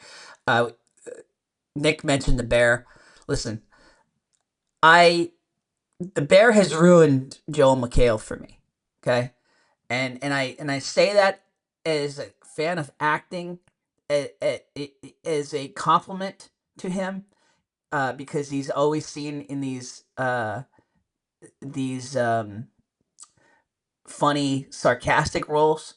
Uh, he is such a dick on the bear. He is such a dick to um. Why am I blanking on the lead character? Uh, Jeremy. it's Jeremy Allen White, but oh god, Oh, you're he's saying the character that he plays, the Carmen. character. Carmen. Carmy. He's I such a apologize. I haven't dick seen the to show, yeah, but I just did a quick yeah. search. He's such a dick to Carmy, and they keep coming back to him in flashbacks because he had that much positive and negative impact on the kid's career. Uh, I I love him on loved him on Community. I even enjoyed him on the Card Sharks reboot as much as I loved Jim Perry from back in the day. Joel McHale's great on car shocks. He's very funny on animal control. That all that said, if I saw him just at an airport, I would probably get arrested because I would punch him because he's just such a dick. As we Um, say in the world of pro wrestling, you're getting worked, bro. he is he is fully embraced. He's gone full villain on the Full heel, bear, full full heel. heel, and He was just a absolutely nailed it. Yeah, he was a big jerk in I want to say Ted, right? He's the one that's Yes, trying to steal the girl from John or Mark Wahlberg's character. he does play, yeah, and again, it's a food podcast, but we enjoy entertainment. He plays the dick pretty well at times. I'm typing up this. Okay, so it's very. This is a pull, okay, because I don't believe it was in the theaters. It's on. I believe it's on Netflix. It's called Queen Pins. It's with Kristen Bell. I can't think of the other female lead. But Joel McHale plays Kristen Bell's husband, and he's like a IRS agent or something. And the whole movie's about these two women start this coupon, like just this coupon uh, fraudulent coupon empire. Just Okay. just and it's very well done. It's a very interesting movie, but again, Joel McHale plays such an unlikable character there. It's like, uh, but the most unlikable in the Joel McHale catalog, I will always be his chef character in The Bear. So there's your quick aside. We'll clip that. Uh, because it doesn't belong in this episode, and I apologize for going down that rabbit Hey, hole. But listen, there's no reason why we can't take an occasional uh, detour to pop side culture. street, But it's fun. yes. Yes, So exactly. where do you want to go next? Next, we're going to go to the OG, for lack of a better term. I always talk about the week of vacation. If you looked at any of these lists that I mentioned before, you're going to see the same name, literally man's name, that's going to pop up on every list. And it's always going to be Monday. Charlie's, Monday, July 29th, which was a Monday. Charlie's. Monday by design. Monday is a half price wine up to $100 bottle of wine you can get for half price. And not just to enjoy there at the restaurant, you can even, you know, take it to go. So this was an appointment every time that we were here on vacation was dinner at Charlie's with the family. Um, Charlie's is a model of consistency.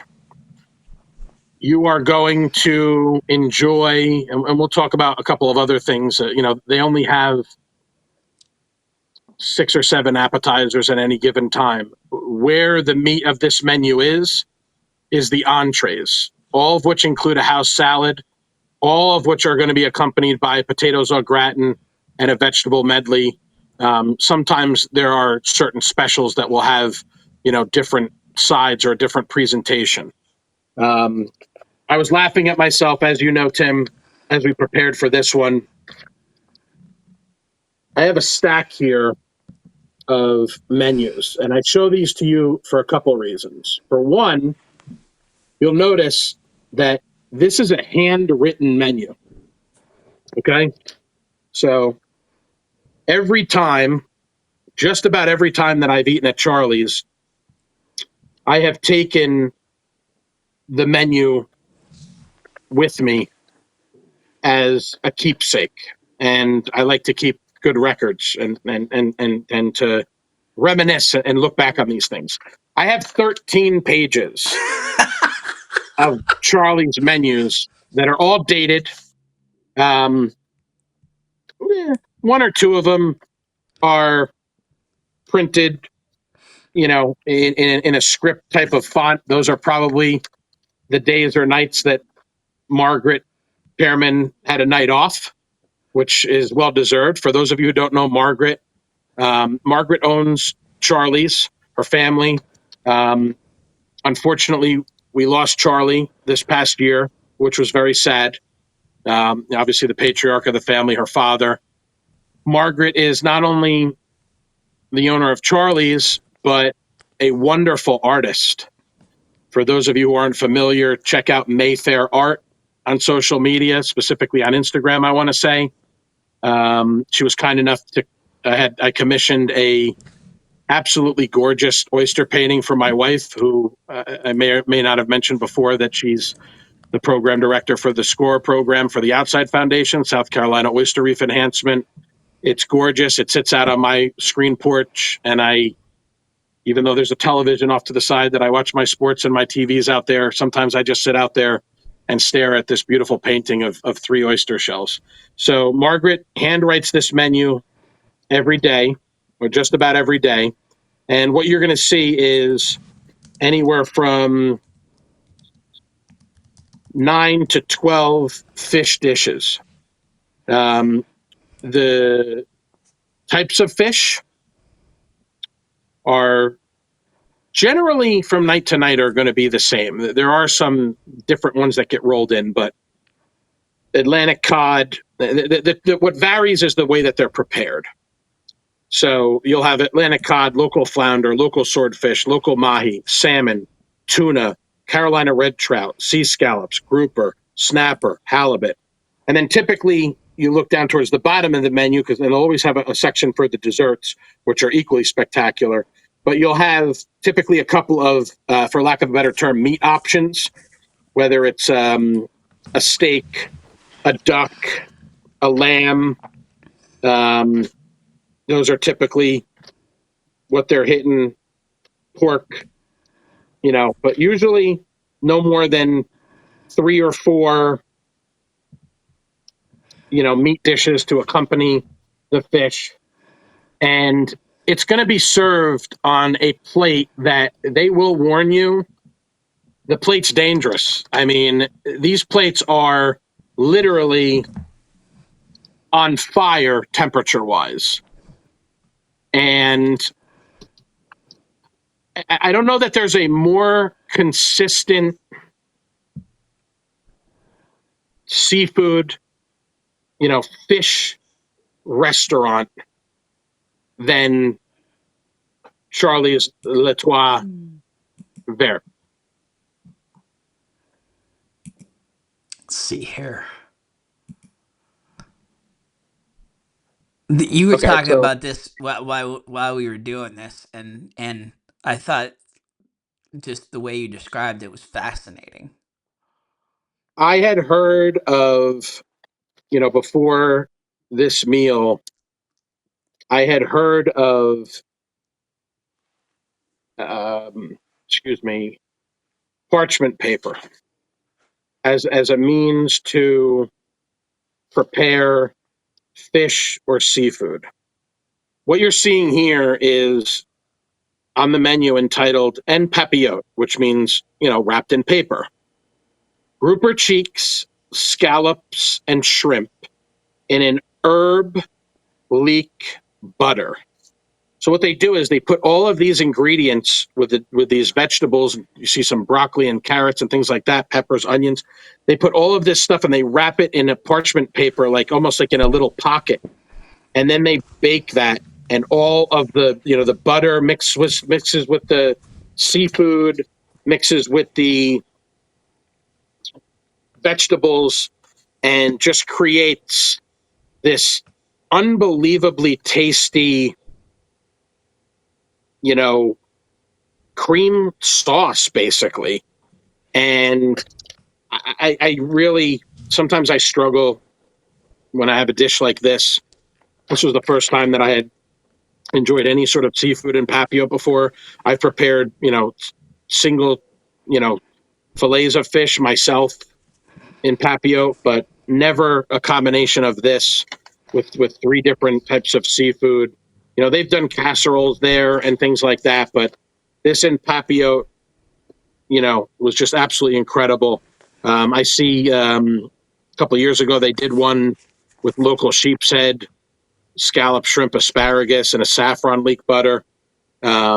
So, like I said, there may be slight variations sometimes with this stuff, but that is one of the best dishes that I've ever had, and you're gonna hear that probably quite a few times because a lot of these from these first three are burned in my brain.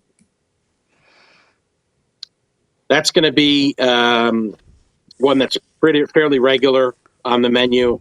Atlantic cod crusted in Parmesan, which is that's one that's fairly regular. That doesn't really change that much. And And as that's the simple as it potatoes is, au gratin. yeah, they have like these entire sheets, like these large, you know, cookie sheets or pans, you know, with a little bit of depth to them, and they prepare these scalloped potatoes. These are potatoes au gratin, and again, piping hot. This is the protein that is going to come with pretty much any entree, you know, unless you're getting, you know,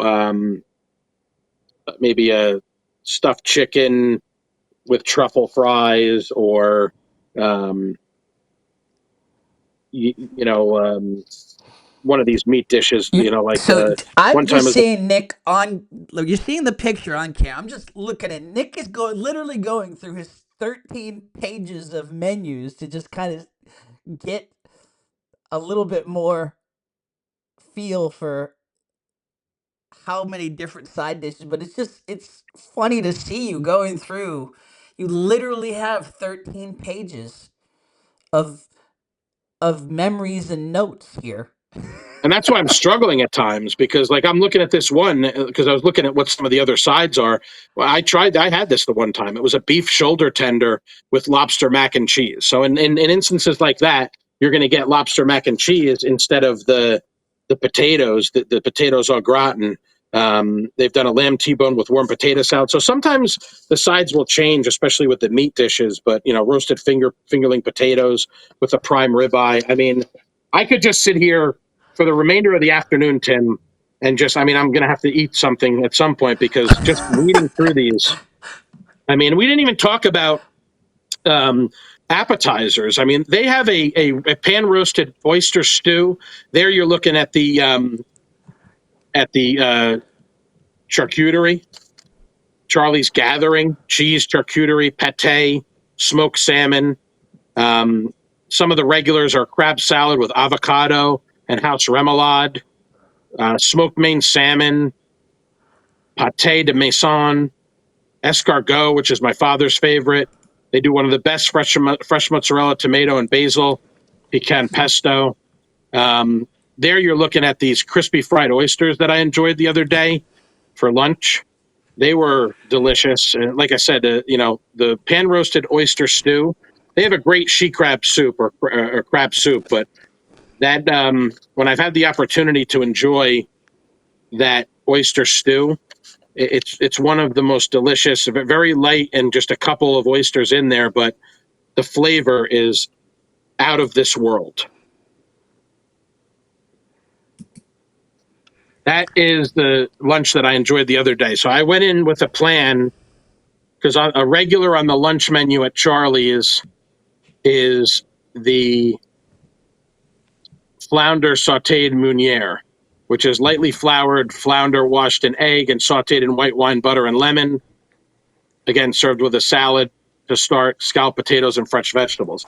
That day, earlier this week, the fresh catch was a sheep's head. And I remember seeing a post on social media where someone talked about sheep's head and how it wasn't something that was frequently available.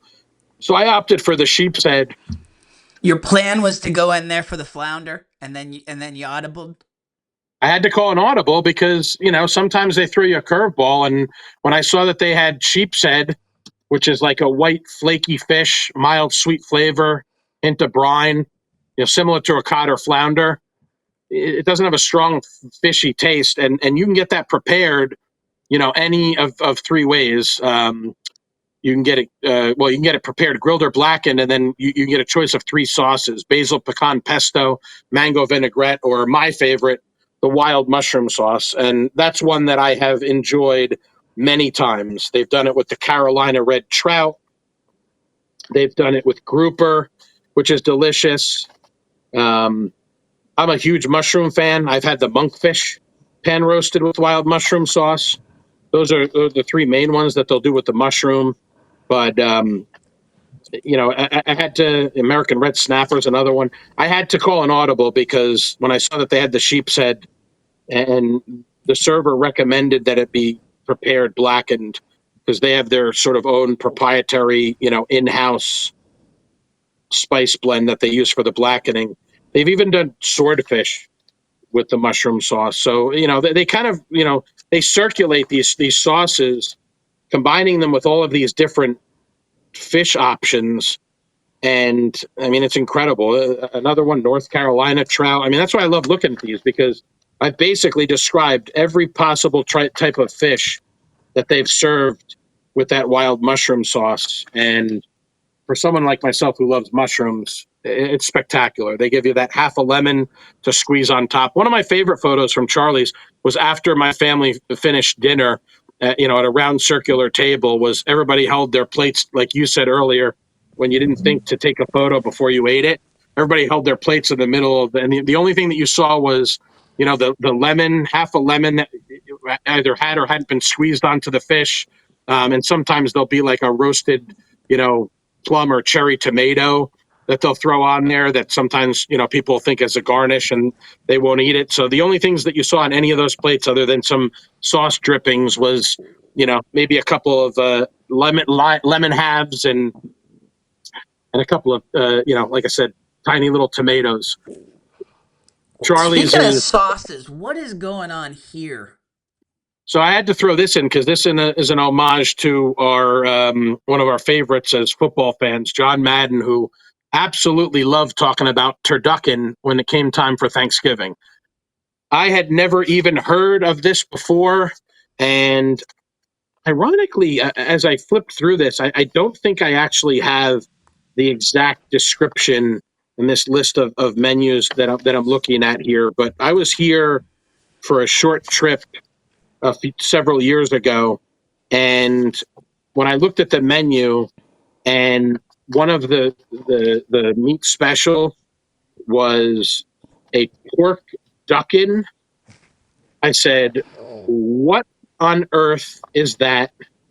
And I really did not need much of a description uh, to go ahead and say, "This is what I'm going to have." So what you see is literally pork rolled with duck, rolled with chicken. And, So the outside is duck. I want to say yes. Okay. Wow. Again, my memory's foggy on this one because it goes back quite a while, but you can see that it's topped with a nice creamy sauce there. I'm not sure if that is let's see, it looks like I don't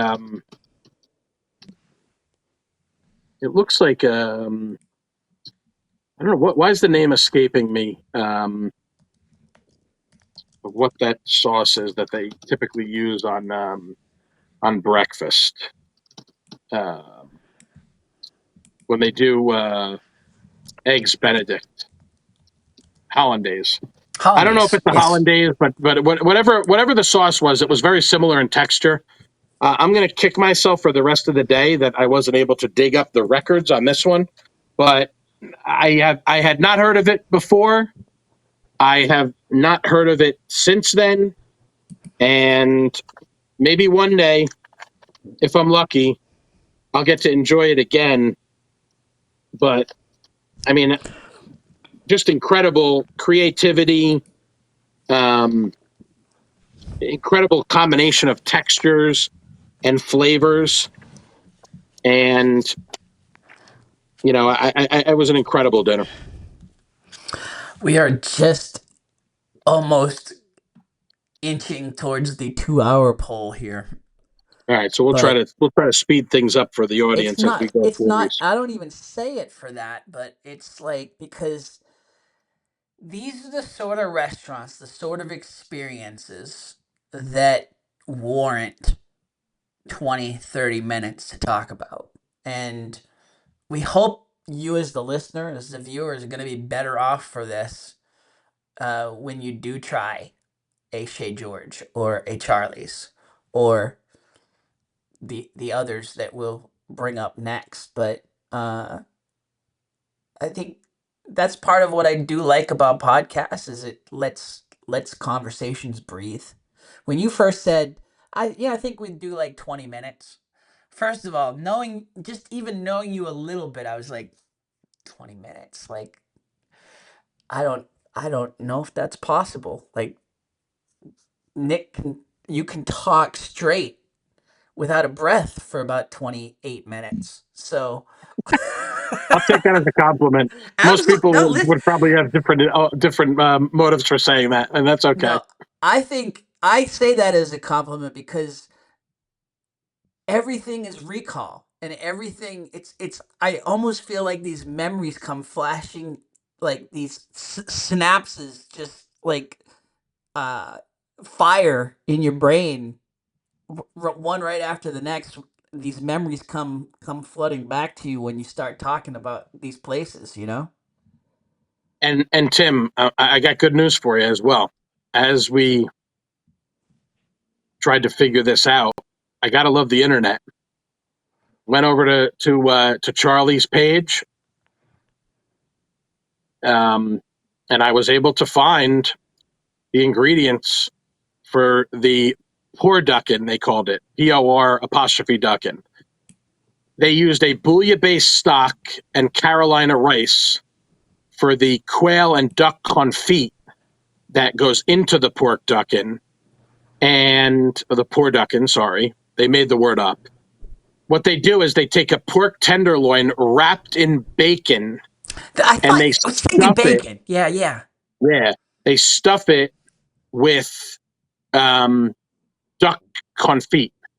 So it's actually not chicken that's in it. It's pork tenderloin wrapped in bacon, stuffed with duck confit, and then that is a hollandaise, and they served it with a Parmesan risotto.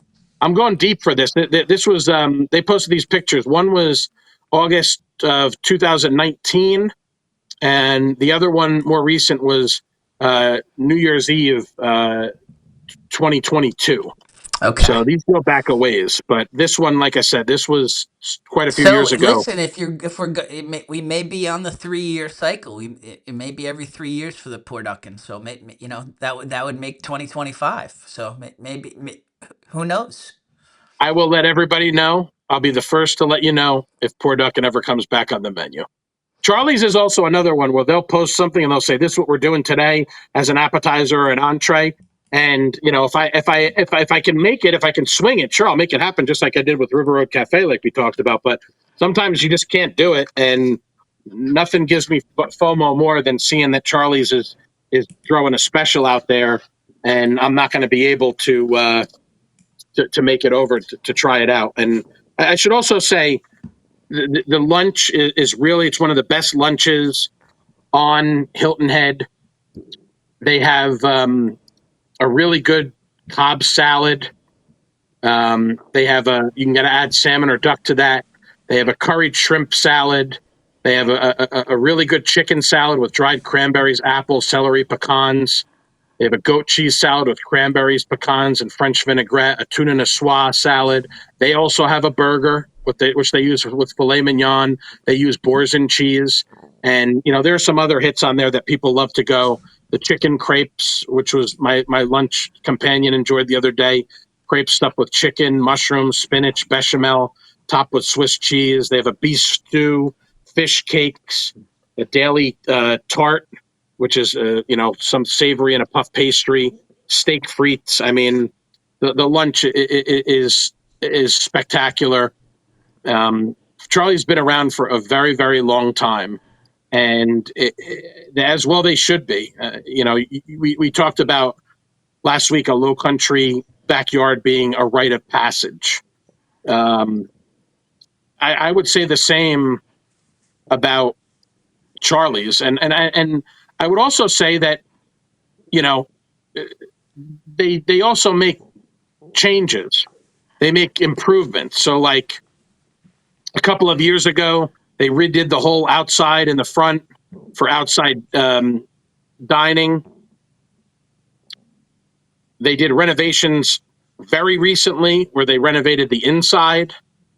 So, you know, again, just constantly looking to change. I know that they do some, educational things as well. You go to their events page, they have cooking class with Chef Josh Castillo. So you got to give a lot of credit to Margaret, who, by the way, is also a certified sommelier, um, and Palmer, who's back in the kitchen researching, where he's going to source the food and butchering fresh fish and meats, every day. Charlie's has been around forever. They'll continue to be around forever.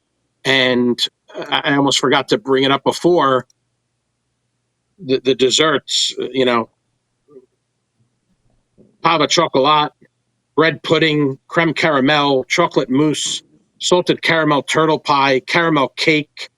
I do have a recommendation for you guys. If you go to Charlie's and you see a dessert that you don't often see on there, guava key lime pie, as an example, um, tell them that you want it and tell them to put one aside for you. Order it when you order your entree, because sometimes by the time you get around to ordering your dessert, something They're like out. that might be, you know, highly sought after. I remember at one time it was Thanksgiving time, and they had something with pumpkin, and it flew off, and it was gone very quickly. So the desserts are very famous as well at Charlie's.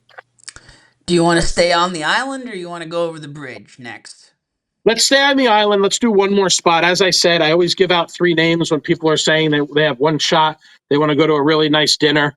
We're gonna go not too far, actually, just a little bit up 278 from, of course, Charlie's and Shea George are both on New Orleans Road. We're going to go on to 278 Business, and we're going to head over to Lulu Kitchen. So This is a shortly, newer spot in comparison. yes, much newer.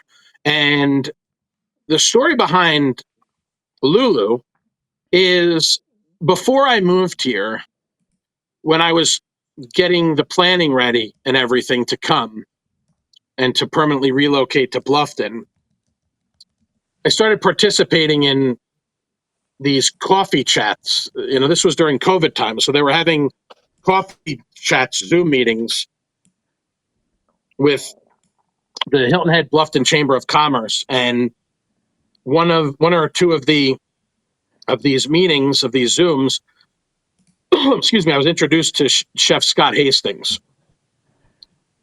Scott comes from the Long Island area of New York. There he is. And he, at the time, and his partner were talking about how they were going to be opening up a new restaurant in the fresh market shops of Hilton Head. So if you look at the fresh market, all the way on the opposite side, right next to Legendary Golf, with the parking lot in between there, is Lulu Kitchen. That's And where Bonefish used to be? um, so not the exact same spot, but I don't think. But at one time, it was 843 was like a Yep. breakfast place, Yep. and then before or after, I think it was actually where Gusto might have been for a brief time before they moved into the Sea Turtle Marketplace. Okay. So they have been there now for, it's got to be going, we're in 25 now, so it's got to be going on probably 4 years for them. So Scott and his wife Jennifer and his daughter Zoe, who you'll see a lot as a server. Scott started as a chef at 12 years old. And, he went into the Navy. And then after that, after his service, he started working in New York City and on and away from there. Um, he brings a lot of experience. And the best thing that I can say about Lulu Kitchen is their cuisine it's really the perfect discussion topic for an upscale dining. High quality ingredients, service is always excellent, and there's also a tremendous amount of creativity there as well.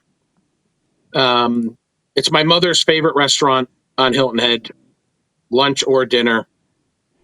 It's my brother's favorite burger anywhere around here.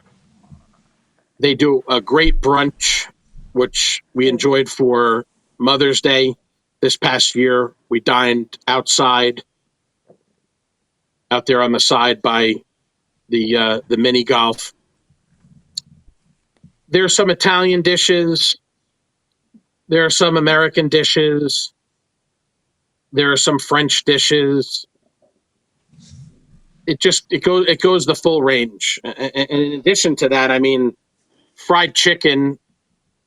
My mother, the last time we went there, she had to go with the fried chicken. She just loves it so much.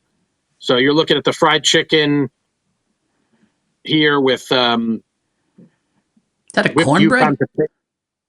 Yes, whipped Yukon potatoes, Brussels sprouts, Cabernet Demi, and cornbread on the side. Nice hefty piece of cornbread. They have excellent.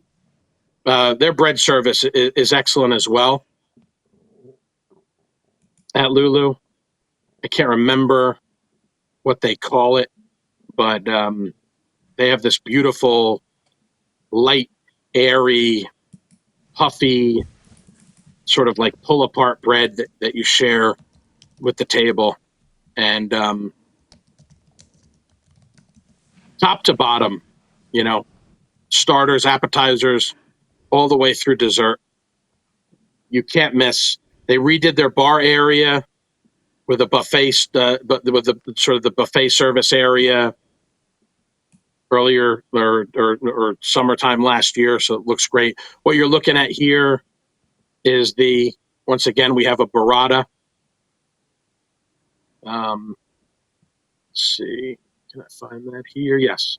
Meyer, lemon jam, basil, and grilled sourdough to spread that beautiful soft burrata cheese on. That's one of my father's favorites. Wow. So this was the night where it was my parents and myself and my brother that had dinner, and we went very strongly lobster and very strongly pasta. So we talked about comfort food last week. Get ready for a heavy dose of comfort food. What you're looking at here is the bouillabaisse. This is the fisherman's stew. Lobster, shrimp, scallops, halibut, mussels, fennel, baguette, and a spicy tomato broth. This was outstanding. I mean, It just looks. It just the the combinations of the. I mean, the lobster itself just looks fresh off the boat.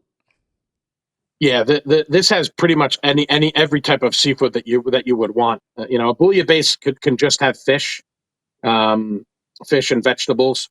This particular bouillabaisse is loaded with all the fish in the sea and all the shellfish and everything like that. Um, Pretty reasonably priced. The one I'm looking at says $42 for that amount of seafood. That's an incredible deal. That's a And value. I'll go value on you there. Tim, I soaked up every last drop of that sauce between the baguette and what was left from the bread service. I couldn't let it go to waste. It had a little bit of a spice to it, which is awesome when you're having it. Like not quite a Fra Diavolo, but definitely a little bit of a spice to it. Spicy tomato broth, like I said, it's just excellent. We're gonna stay in the lobster family. This was my brother's entree that night, which was surf and turf ravioli. One might ask, what is a surf and turf ravioli? These are handmade Wagyu beef ravioli combined with a cold water lobster in a lobster bechamel sauce. Need I say more? Yeah, I'm just mouth watering. I like my stomach's growling. I'm like, please, I must have this. It's outstanding. Stay in the lobster family. This was my father's entree, which was the lobster carbonara risotto. Canaroli, which is rice. It's a type of risotto. And then in addition to that, you have again cold water lobster, guanciale, which is in the bacon family, I would say. It's a salt cured meat, very similar to it's basically a pork jowl that they used in pasta, pizza, salads, similar to bacon, a little bit of a richer flavor, kind of like in that pancetta type of family. So that adds quite a bit of flavor to the dish. And then they had some Parmesan Reggiano, some peas, grated cured egg, and as a baguette on the side as well. This was an You weren't kidding appetizer. about going all lobster. We went carb crazy that night. This is the lobster tortelloni, champagne black truffle sauce, leeks, and fromagère dauphinois, which is Gesundheit. a soft, creamy French cheese that's similar to brie. Nice. Outstanding. And then And once to again, yeah. finish it off with some more lobster and some more pasta. You got your lobster mac and cheese, which, again, I said my brother loves the burger. He loves the ravioli, the surf and turf. Lobster mac and cheese, almost every time we go, someone in the family orders it. Orecchiette pasta, mascarpone, vermouth, and white cheddar crumbs. A lot of times I go to a restaurant and they have lobster mac and cheese and I'm disappointed with it. It's not a lot of lobster. Just like when you get a lobster roll, a lot of times it's just falls short of your expectations. This is one of the best lobster mac and cheeses anywhere, not just in this area, but anywhere. I marvel though, like not just on your list. When you ask folks in terms of when I ask my friends or uh, fellow chefs, quite honestly, like what is what is an experience I should have on the island? That Lulu Kitchen has climbed into that echelon so quickly. It speaks volumes about Chef Hastings and just the experience that they provide uh, every time you go there. Absolutely. Experience is the operative word. It's not easy to get into that company that we're putting them into. You know, Shea George hasn't been around forever. You know, it's been quite a few years since they've been here, but you know, Charlie's has been around for a very long time. And Lulu, in just the past, you know, upwards of 4 years, has definitely shot up into that category. Um, the brunch is extremely popular. You know, we didn't even really get into that, but you know, lobster roll, eggs Benedict, the burger, white cheddar and bacon waffles. You can get a toasted everything bagel with all the the Jewish deli accoutrement. Lulu has something for everyone. It's one of my favorite spots for lunch. They also have a very good French onion soup. Um, they have usually a couple of different soups, but I know that they have a French onion soup as well. That one changes seasonally. It's an incredible place. That the family are have become friends of ours. They take amazing care of us every time, and it's always an incredible experience. And I haven't had one time. One night I was at dinner in Savannah, and we were seated next to a group of young gentlemen that were either SCAD students or had recently graduated. Guys in their mid 20s. And we started talking about food, and I told them about my page and things like that. And they said, "Where?" One kid says, "Where should I take my dad on Hilton Head? Where should we go get a burger?" And I said, "Go to Lulu Kitchen." And they went, and he absolutely loved it. They topped their burger with like a large onion ring, um, which is kind of cool. It's like a large battered onion ring, Mm. cheddar, bacon, onion ring, Parmesan chips, and pickle. It's excellent. What I also love there is they do a nachos, but with their homemade chips, which is incredible. And Wow. they'll put like wagyu on that. They'll top the chips with that as well. I mean, With you want to talk Wagyu? about it? Yeah, yeah. I'm almost positive. I'm not seeing it on here because it's. Oh no, here it is. Yes, I take it back. I had my agus wrong. It's Lulu Chips OG short rib ragu. So short rib ragu, not wagyu. House chips, Maytag blue cheese, charred scallion aioli, and tomato vinaigrette. We need that's three strikes, Nick. We need to end right now. I'm sorry. That's it. We'll I'm get to the next. disqualified. We'll get to the rest of the list next week. No, I mean, Put me in the penalty box as long as you put yep. me in there with some Lulu chips. You know, the thing is, like, when we talk about like getting into that echelon, uh, you and I both know this. You've been here for a few years. I've been here almost, you know, collectively almost 2 decades. Um, the there's a pecking order to to the folks around here to a certain extent, and there's certainly a pecking order within the foodie world.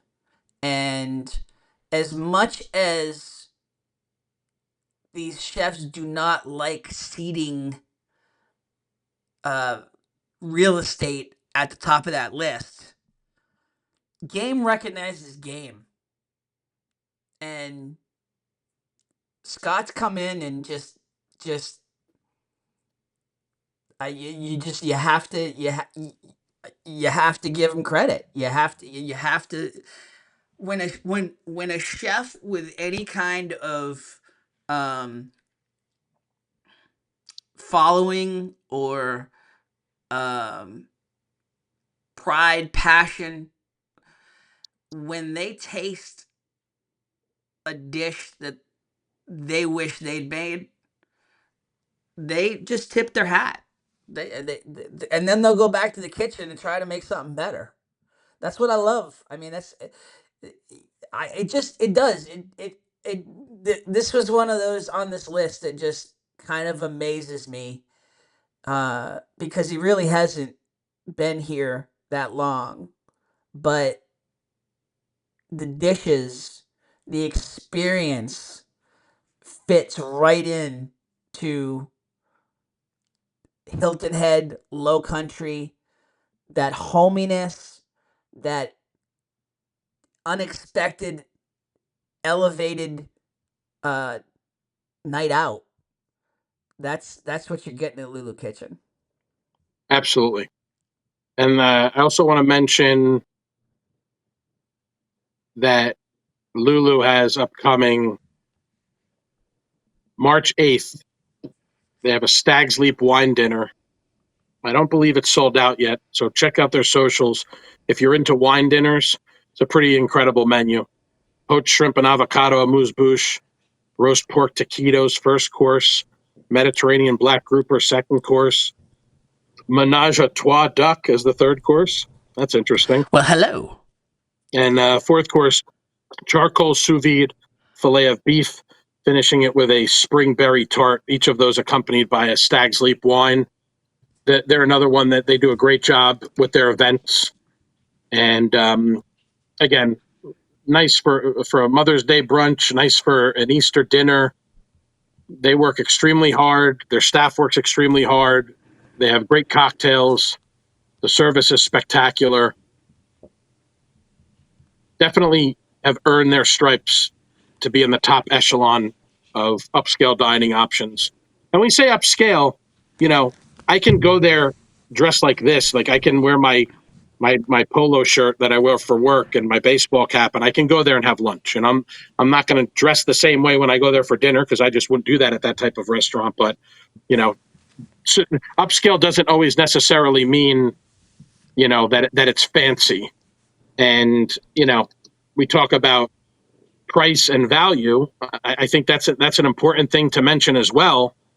Is that it's not crazy. The appetizers run from 15 on the low end to 24, which is a seafood salad that has scallop, shrimps, lobster, crab, or the lobster tortelloni that we talked about before.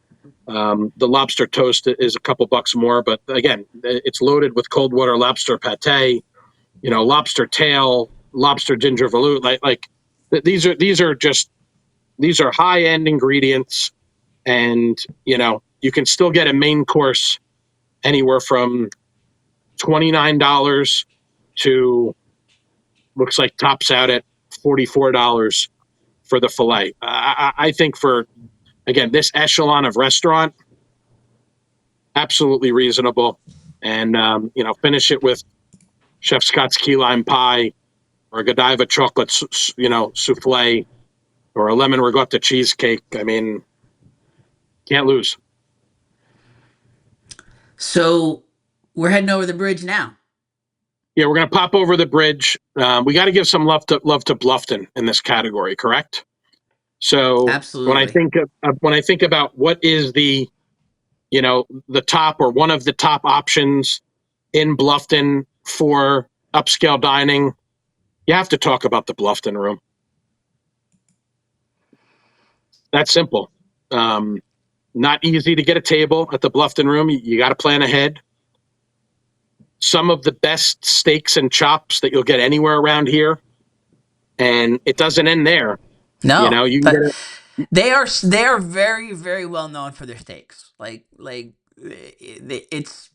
It's technically a steakhouse, but like there's so much more to that menu. And Chef Jeff Congdon and the whole crew there are just um I mean they've just raised the profile of Bluffton uh with what they're doing night in night out. And like as much as um as much as Charlie's and um Shea George are that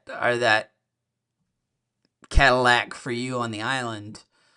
I've mentioned it before, but Kevin Fitzpatrick, I like literally I feel like every time I go on uh Facebook, I see a post from Kevin at the Bluffton room. Kevin and his wife at the Bluffton room. He just loves the Bluffton room. And for good reason, right? absolutely. I mean, they have the reputation that they have because the food is excellent. It's a nice. I don't know that there's a more gorgeous dining room, albeit small, right? Yes. Small dining room, but absolutely gorgeous. And I mean, it's again top to bottom. Beautiful salads. I love when a restaurant does a bruleed Caesar, like a flash broiled Caesar. It's so creative. Um, beef carpaccio, Korean carpaccio with a gochujang aioli and hoisin. I mean, hamachi crudo, everything that you would want at an upscale restaurant, the Bluffton Room has. Mediterranean octopus, huge fan of a grilled octopus. They'll do a whole artichoke, which you don't see whole artichokes on a lot of menus. That was something that my grandmother used to make that was very special. Um, I love how they have a couple of different options for two, whether it's the Dover sole and shrimp meuniere or the 32-ounce porterhouse for two. And, New York strip, ribeye, pork chop, elk loin, filet mignon, and you can even get a pasta, lamb pappardelle or meze maniche, which is with artichoke hearts, sugar snap peas, caramelized onion. I have to apologize. I know I have three strikes on me already, but I'm an Italian and I never heard of mezze maniche before. Half sleeves. So basically, let's call it a sawed-off rigatoni. There you go. Yep. I love the Bluffton Room. We're going to show you a couple pictures, but we're going to actually we're going to go to lunch, which I had never had the chance to before. So if you don't know, you can get reservations at the Bluffton Room for lunch. I want to say that the lunch is only on certain days. Is that accurate, Tim? Yeah, I feel like it's Friday. Yeah, it's a Friday is the day. So say they'll have Yeah. seatings between 11 and 1 p.m. You can get a reservation. Again, plan ahead because it's not easy. This is a 5 p.m. to 9 p.m., Tuesday through Saturday restaurant. They're closed Sunday. They're closed Monday. Um, if you don't have a reservation, you can actually stand out in front and there'll be a line before they open on a Yes. Oh Friday. yeah. And you can stand in It line reminds me and you of can, Black Friday. yeah, Honestly, it is. The people, and it's funny. Like friends are made in that line because it's the same people trying to get in every night, and they do get in. They do get in, but sometimes they don't. But I mean, they'll have a drink, on the outside bar while they wait, and that's right, because it opens on both sides, so they can yeah. sit outside and enjoy a cocktail. The bartenders are awesome, super friendly, very limited. I mean, the entire lunch menu is 14 options. Very, very, very, simple and straightforward. Compact. Yeah, Yes, but I they get all enjoyed over the lunch. place. Right, exactly. There's no reason to get super complicated when you're talking about lunch. So, me and my friend Taylor Hubbard from Realty One Group Low Country enjoyed lunch there several months ago. What you're looking at here is one of my favorites when you talk about fried chicken, the Nashville hot fried chicken sandwich. Um, this is on like a Texas toast with lettuce, onion, pickle, and fries. Um, I think Taylor enjoyed the Bluffton Room burger, which is a hand formed custom blend beef patty on a brioche bun with mustard, Duke's mayo, lettuce, tomato, onion, and also with the frites. You guys had some gumbo though. I always have to go with soup. I Yeah, mean, yeah. gumbo and rice, that's a weekly feature for them. They have a sheet crab bisque too, but this gumbo was delectable, a nice cup of gumbo with a little pile of rice in there. They have a croque monsieur, which is basically like a French grilled cheese that's griddled, covered in cream. What you're looking at here is the New Orleans barbecue shrimp with a pepper and Worcestershire sauce served with a baguette on the side. They have a kale salad. They have a Greek salad. They have jambalaya, pork chop, Faroe Island salmon, and a filet mignon to round out the lunch menu. I I mean, and normally when a place gets known as a steakhouse and they try to go down a very different road like New Orleans, Cajun, and um, it can be hit or miss. in terms of getting out of your lane, but like boy, I mean, that's what I love about the Bluffton room is, and all the restaurants you've mentioned, but I mean, in terms of just having this so close here in town, it's um that whole kitchen staff, that whole crew just keeps one upping each other in terms of the dishes that they bring to the menu. And some might just be you got lucky one day and it happened to be a special, but some keep stick because they're that good. And you talk about another place that will have runs of dishes because they're newer to the menu or they're one-offs. Um, it's always fun to kind of follow up because I'm down in Old Town a lot. I'm down on Promenade a lot, and I always love talking to the people in the line and like what they're looking to have, and then you know, I'll go somewhere else and I'll come back to my car and see the same people coming out. It's like, okay, you wanted this. What? And it's like you. It's like you were talking about a bunch of times where it's like I had this in mind where I was going in and then oh my God, this jumped off the table. I have to have this. Bluffton Room's that type of place. Absolutely. It's And honestly it's like a Willy Wonka factory of just creativity. it's the perfect anchor for the promenade. It's really like the centerpiece, right, of the promenade. Um, Looks like they've been going for what, about 11 years now, almost Yeah, 10, I mean 11 years. this was okay. So you had Captain Woody's, you had a pizza place that eventually became Local Pie, uh, and then it was the Bluffton Room. It was like, what is this? Like, like this promenade. We don't even know what the hell it's gonna be, and this is being built here. Holy cow! Yep, And now it's like you said, it's the anchor. It's like this set the tone for what was to come in terms of the whole area expanding into a little foodie haven. absolutely. They have some private dining events.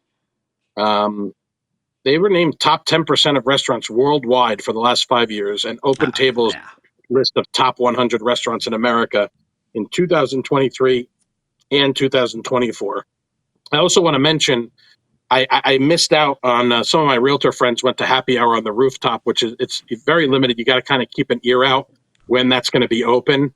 It really is a beautiful space up there, and I think staffing issues have prevented it from becoming a more of a regular thing. But keep an eye out when spring comes and the warmer weather returns, because that's a really cool spot up there as well. Again, intimate. It says the Bluffton Room is intended as an adult dining experience, not really a place where you're going to go with your family. But if you want to go out for your anniversary, for a loved one's birthday, husband, wife, partner, you know, there's You no talk about better just having a option. bird's nest on top of the Calhoun Street scene into the May River. I mean that it really is a very special spot to Captain Woody's is up there, but it's more enclosed. This Yeah, this you can really see the whole area and how it's expanded. It really is. I would have never imagined. I remember just like the first time for the first couple years really, it was just Squat and Gobble was like the only restaurant yeah, in Old Town. And right. to see what Old Town Bluffton has become and the talent that are the OGs like Chef Jeff and his crew and guys like, Jimmy Souls and, because, everybody, Underground Burrito but for Jimmy, but Jimmy was at the was an OG at the Bluffton room too. So yeah, it's and it's attracted, game recognizes game, game wants to be around game. And so, you go from the Bluffton room right around, right around the corner, you maybe get a a, a pregame coffee or over at Corner Perk, and then turn the corner and you hit one of your favorite chefs. Yes. Um, I have gotten to the point, as you know, we head over into Savannah quite a bit. That rooftop at the Bluffton room is very similar to the Peregrine rooftop bar at the Perry Lynn Hotel. That's what it reminds me of. It's kind of like the Peregrine of not that the promenade of Old Town Bluffton's anywhere close to you know Savannah, but that's kind of what it reminds me of. And I say that because I spend a lot of time in Savannah, Oh yeah. and it started here in Bluffton at Farm. I would be here again. People are probably going to bust my chops for this, but here on vacation on Hilton Head with my family, staying at one of the resorts or something like that, and you know, Wednesday or Thursday would roll around, and my wife Jocelyn and I would say, okay, let's take an excursion. It's when we started to kind of explore Bluffton. The very first restaurants that we tried when we came into Bluffton were Farm and the Pearl. Matter of fact, one of my favorite experiences was a little two-step, the Pearl for some oysters, an appetizer, a couple of cocktails. I think I enjoyed a couple martinis there. Walk right up Calhoun Street to take a little right there, obviously, to Farm. Um, Brandon Carter and the Farm family. It started with Farm. Common Thread Savannah is probably one of our absolute favorite restaurants out of any restaurant. Um, Strange Bird, we talked about offline. Unfortunately, the fire that came up in that old Streamliner diner. They've been doing some great stuff there with tacos and sort of different Latin inspired um, dishes, which started with a food truck, tacos, burrito burgers, other Mexican inspired comfort food, like we were talking about last week. Strangebird was the farm food truck, and then Strangebird ended up with the permanent location. More recently, you have Flora and Fauna, which is a bakery and a supper club. I got to enjoy an amazing dinner there a couple of weeks ago with some friends. That was a chef from Nashville that had like a focacceria concept. But again, just to rein it in, it all started with Farm Bluffton. Farm Bluffton is locally focused, commitment to community, where they source their food, small local farmers and fishermen, artisan producers. The team is spectacular. They're passionate. They provide an extremely high level of service. And we're going to go through some of the hits from Farm. So I took my wife there, or my wife actually took me to dinner there. I take it back. Got to give credit where credit is due so I don't get in trouble. She took me there for dinner back in June, end of May, early June. And it had been a while, and I was reminded just how outstanding the place is. Like I said, we've always supported all of them, but sometimes you just need a reminder about how good Farm is. On this particular night, we got to enjoy, and as with Charlie's, I always keep every single one of my Farm menus. So this was the 750th edition of Farm's menu. What you're looking at here is the fried chicken country captain, they call it. I didn't know what country captain chicken was, but it's basically it's like a southern dish that's with curried chicken and rice. So peas and snap peas, Vaduvan curry, which is a specific dry curry blend that came from India, from a French colony in India. Flavors of fennel, mace, shallots, pickled golden raisins, and peanuts. This was outstanding. It was just an incredible, incredible fried chicken dish. Next, we're going to move on to the pork vindaloo. We're going to stay in that sort of Indian theme with pencil cob grits, goat cheese, serrano ham, or is it serrano peppers, or is that might be actually serrano pepper? Not 100% sure, but it says serrano, cilantro, red onion, and lime. That was delicious as well, especially the combination of the pork with the grits. Yeah, I was gonna say that's not something I would probably think of pairing, but now that I kind of put the palettes, like close my eyes and think of the taste together. That wow. And Did it now is did you have that or was that your wife?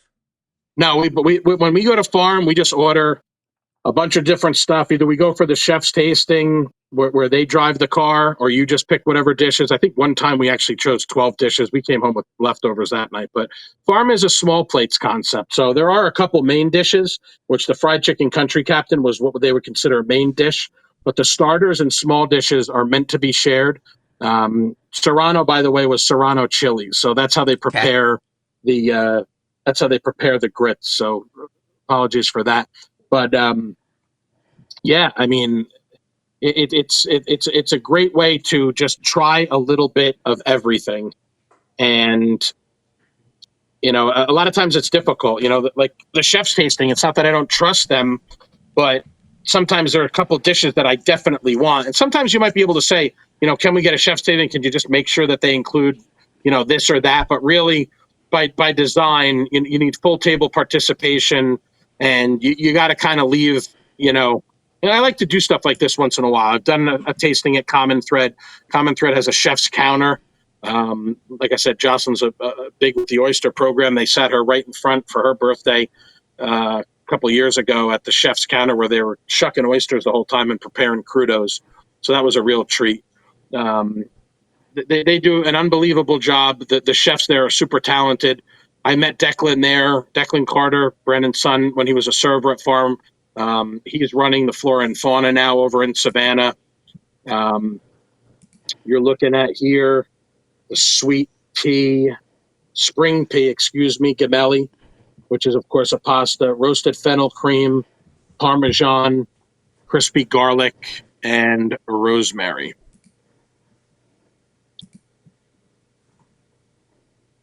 Steak tartare. Oh, yes. Steak tartare, mushroom, ginger, shallot, chive, ramp aioli, and a cured egg yolk. I don't know that I've ever seen or tasted a better version of a steak tartare than at Farm. This was very, very good. And then, of course, you have the whole roasted mushroom with Carolina gold rice, sunchoke, and a roasted chicken jus. That was savory and spectacular. They have great cocktails. They have a few side dishes that rotate, which includes their brown butter cornbread that they prepare in a small skillet with cane syrup and sea salt. I don't know that there's better cornbread. I mean, brown butter is one of the most amazing flavors that exists, and I don't know that there's a better cornbread than the brown butter cornbread at Farm Bluffton. That looks amazing. Just It is. wow.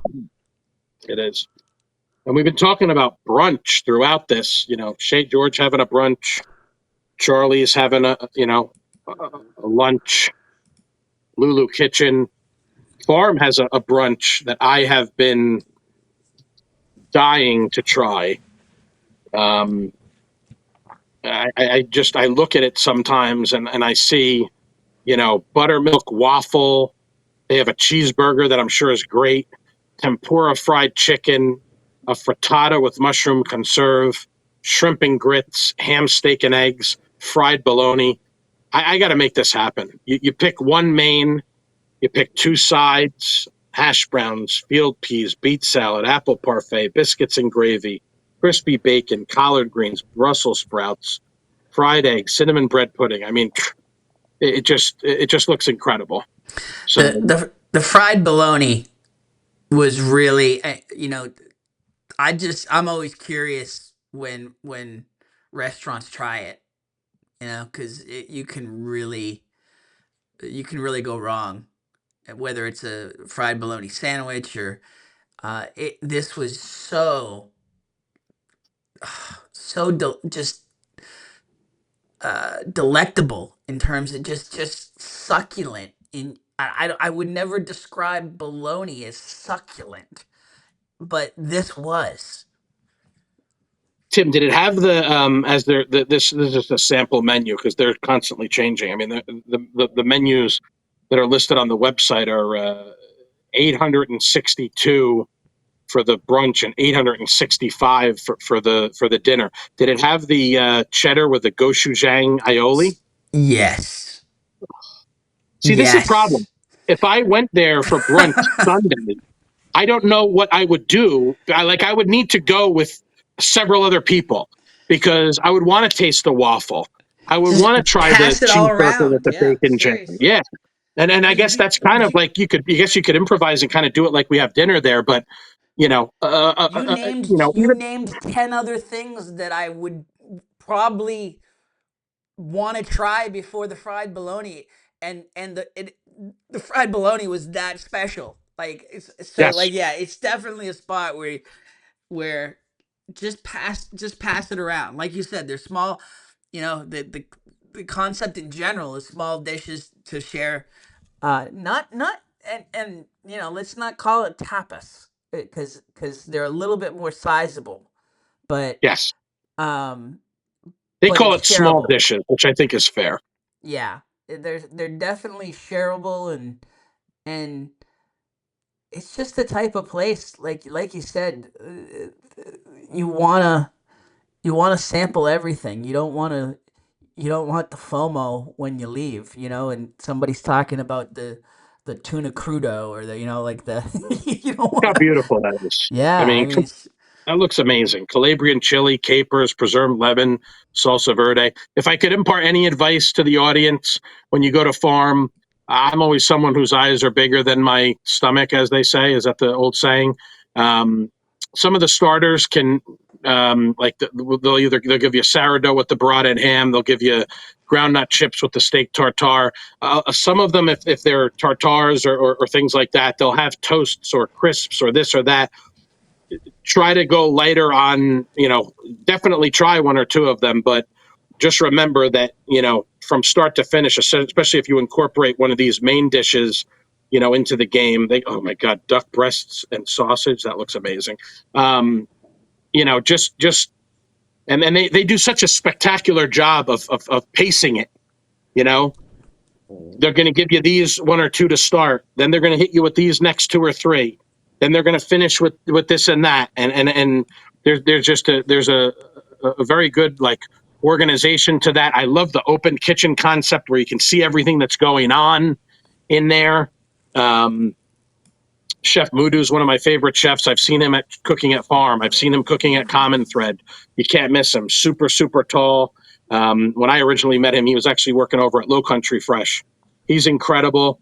Um, and again, it all starts at the top with Brandon Carter and the family. I actually one day I was at Flora and Fauna when we first got to try their breakfast, and Declan's grandparents were there, and they were sitting right next to us, and Declan was really busy, so we got to get to know them as well, which was a real treat. It's great to watch the, all the magic that's going on, right? Especially if you get to sit in that downstairs dining room. Sometimes you might end up being in, the overflow area upstairs, or outside if the weather permits. But farm is, if you're talking Bluffton restaurants, it's got to be right there at the top of the list. And I don't think that's going to surprise anyone. It's really, I mean, it's, Charleston was kind of in terms of the low country, Charleston was the standard in terms of foodies. Yeah. And, you know, I would, I would say that your list makers need to start kind of revisiting it, because we're attracting high level talent to Bluffton and Hilton Head, and creativity and collaboration, and um, these are like culinary laboratories, and it's really fun to watch. I mean, Bluffton Room Farm. You mentioned the Pearl before. Um, you know, I loved Vineyard 55, and then which it was that space originally, and the Pearl is just taking it to another level. Crudo, which we don't even, which I would put honorable mention on this list, just in the vicinity of the promenade. Um, Brian Benke at Crudo. It's they've he's come in there, and it's ceviche, it's oysters, it's lobster rolls, it's heavy seafood, and an incredible wine menu. But I mean, like, there's such a there's such an interesting mix be, of options just in Old Town, Calhoun Street, the Promenade alone. Yeah. From family dining to upscale dining and everything in between.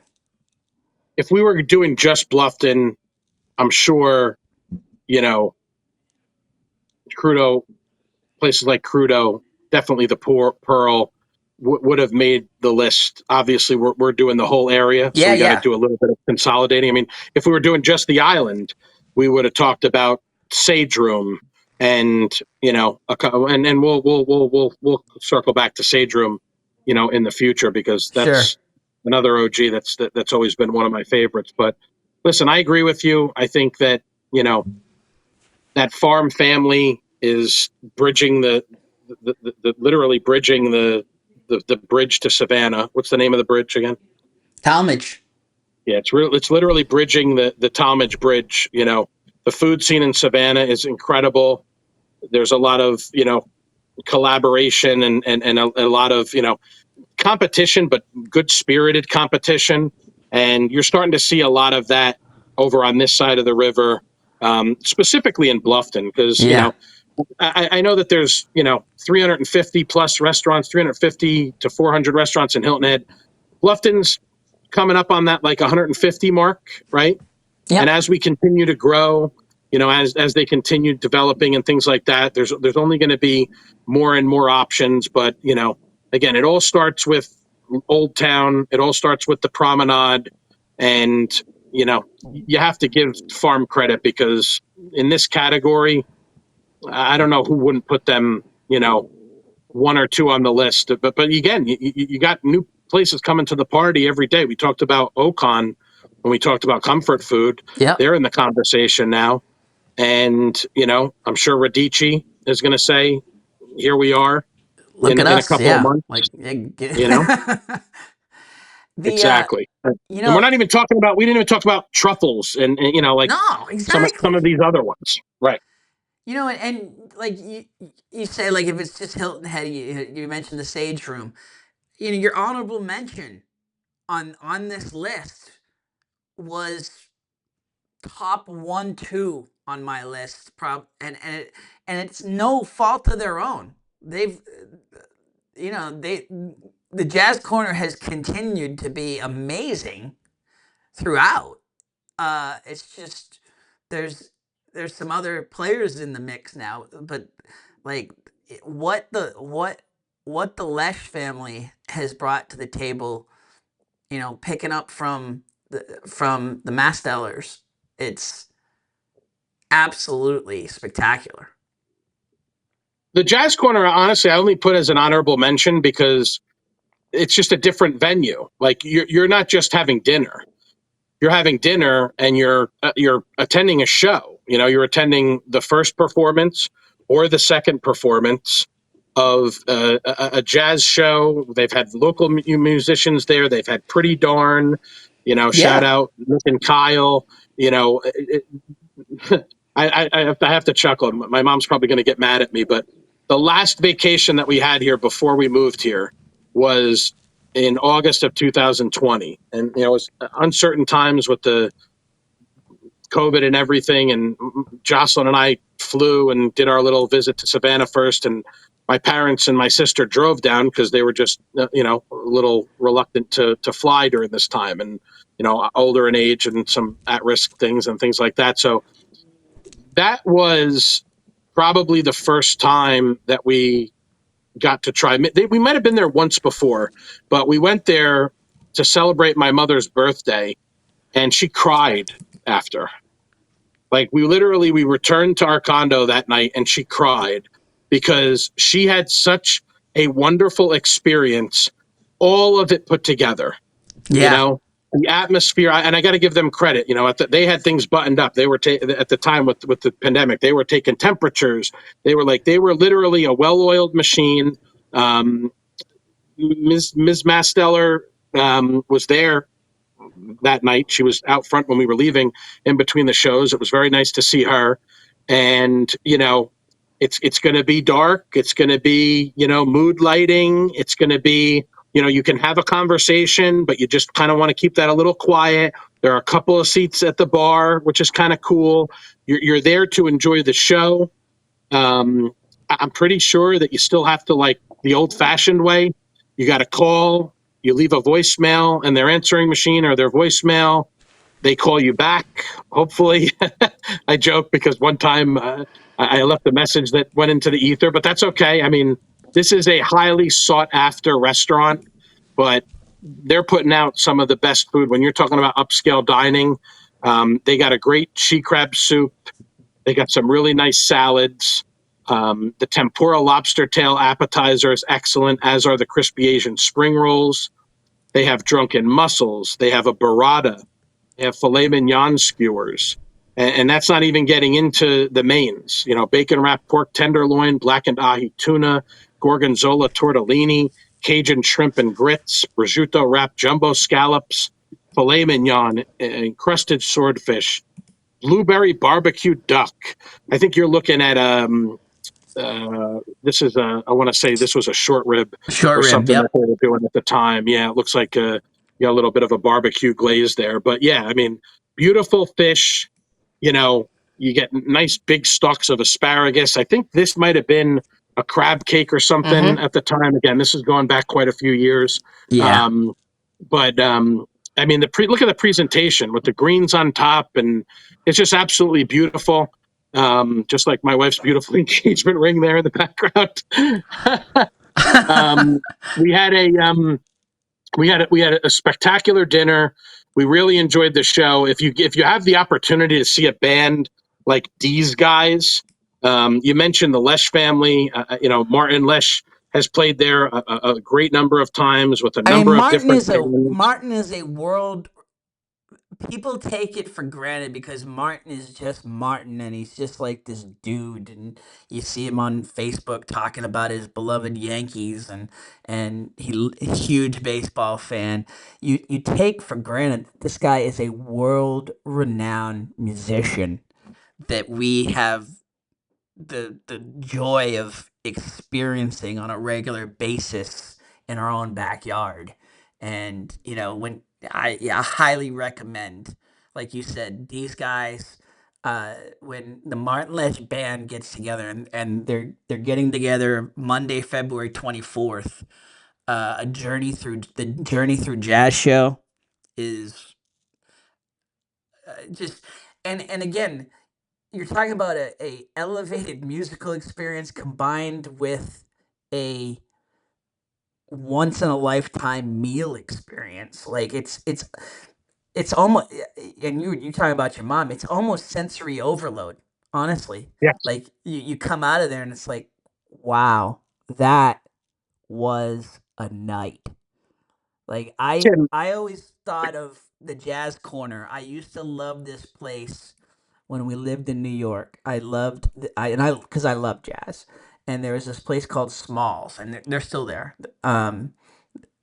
It's just this little room where it's bring your own booze and no real food. I always think of the Jazz Corner that, if it was Smalls with a Michelin star level menu and yeah. chef.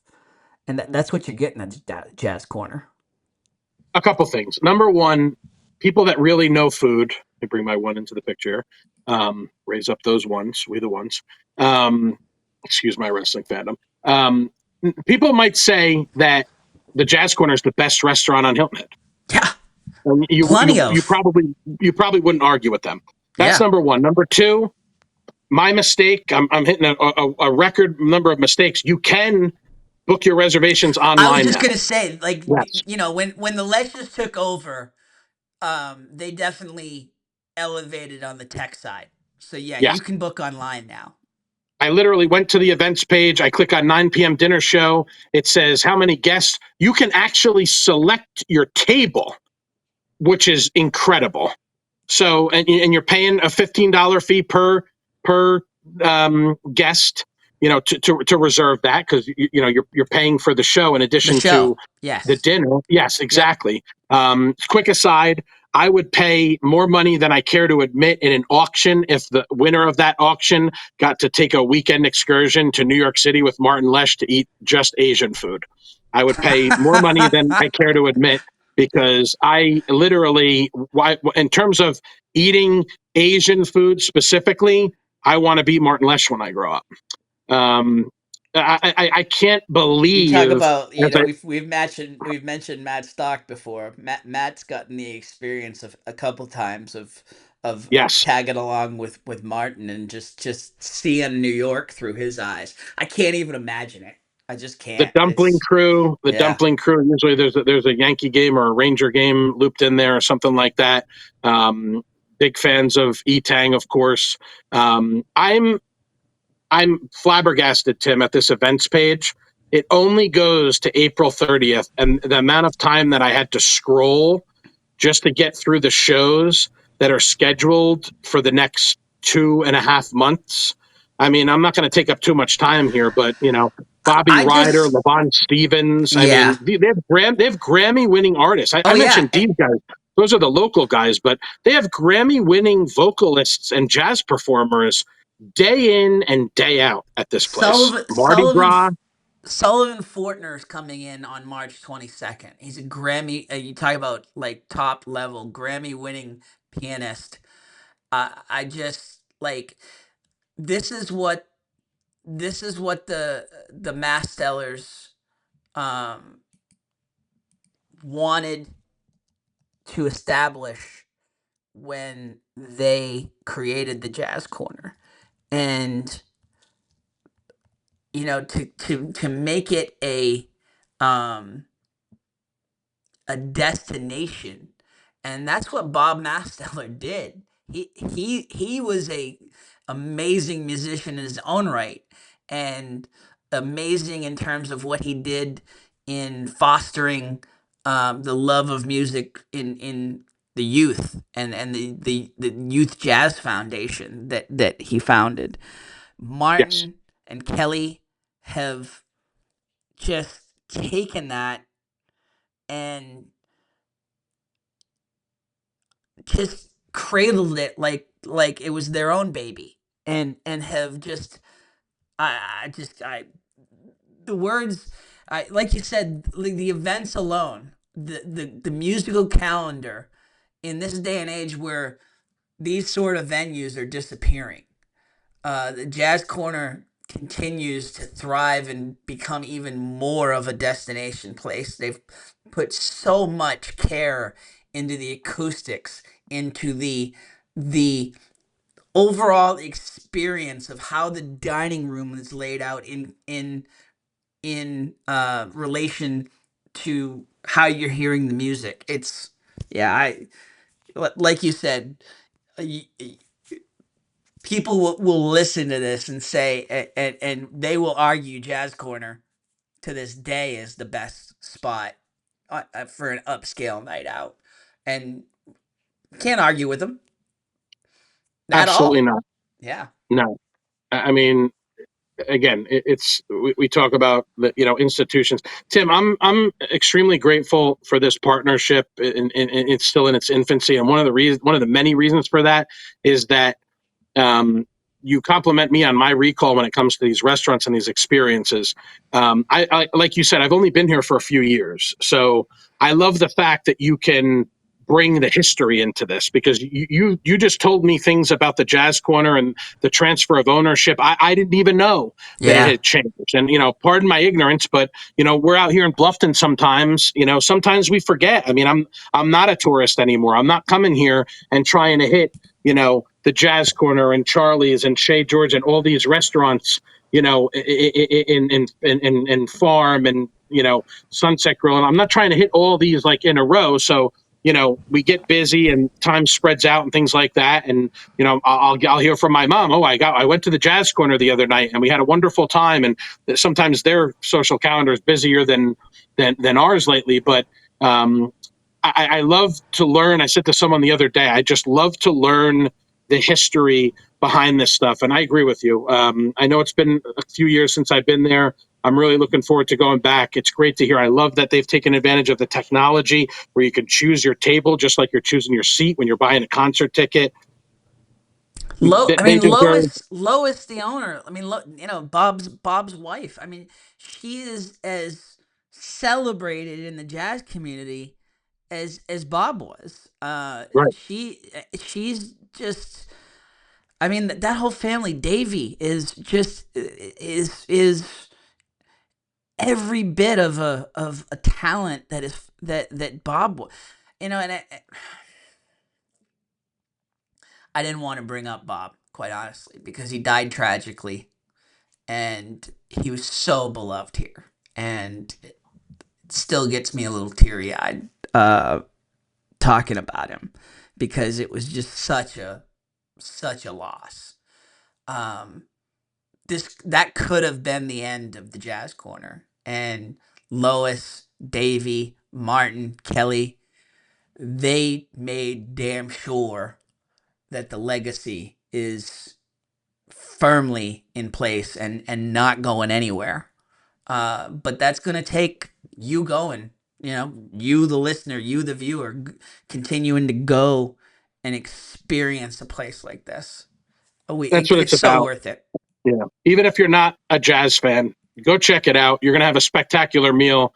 You're going to have an enjoyable show. It's certainly an experience.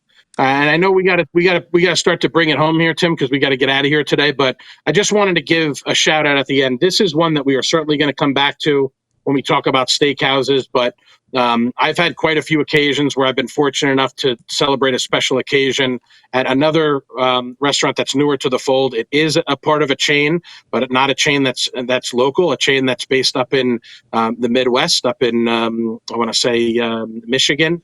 And this is, of course, the family that brought us the Tin and Tallow food truck and now the Tin and Tallow permanent location, and that's Bodie's Chop House.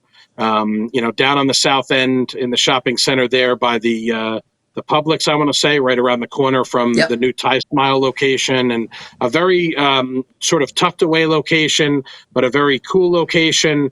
If you like steakhouses, if you like an elevated night of dining, this that you're looking at right here is the tomahawk bone-in ribeye for two. You get a beautiful photograph of this with the Goodness. crosshatch grill marks.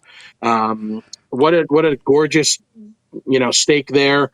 Um, we had dinner again, for a special occasion about a year or so ago.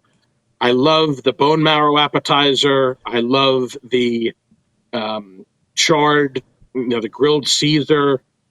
They do a great house wedge. Someone was asking about a house wedge. You're looking at the potatoes that come there with the dinner, um, which is the au gratin potatoes. That looks like a piece of cheesecake. It's so It's an incredible slab of yeah. au gratin potatoes, on the level with what we talked about earlier with Charlie's. I always like to typically add on, a side of mushrooms as well. They got some great sauces and things like that you can add on. And I think we might have one more pick of that beautiful tomahawk sliced up. You got that on tap?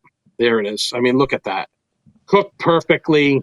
I love the atmosphere, especially that back room in the left. It can get a little loud in the main dining room where the bar is, but that's fine because that hustle and bustle is what you look for when you go to a steakhouse. The cocktails are spectacular. There's a long cocktail list. They even have a couple zero proof options. Big wine list. I've never had anything but spectacular service there.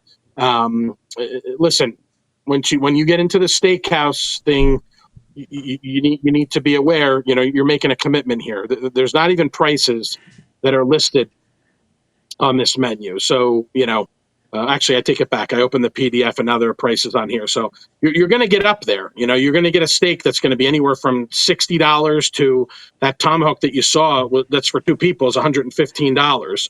You could even do a porterhouse for 140, which is obviously going to be shareable.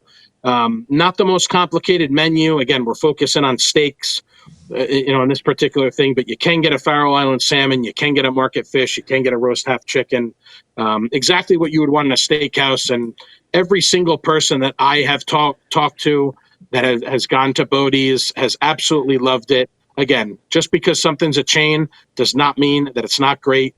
Bodie's is great, and we'll get into more detail with that down the line when we get into talking about steakhouses, because again, chain or not, if you're going to talk about steakhouses in the area, Bodie's is going to be at the top of the list as well, and that's well deserved. So, Nice, hey man, nice. this was a marathon today, wasn't it? We went full Rogan, we went full McAfee.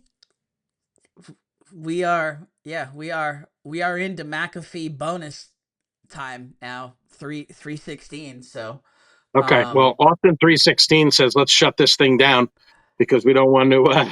We don't one want to. We thing, don't want to set a record for the longest yeah. food podcast ever. But like you said before. This is an important category. Obviously, it's Yes. a category that I'm extremely passionate about. When people are saying what are the best restaurants in the area, if I have one shot, where am I going to go? Where am I going to take my client? They're going to take my parents. We're going to take my best friends.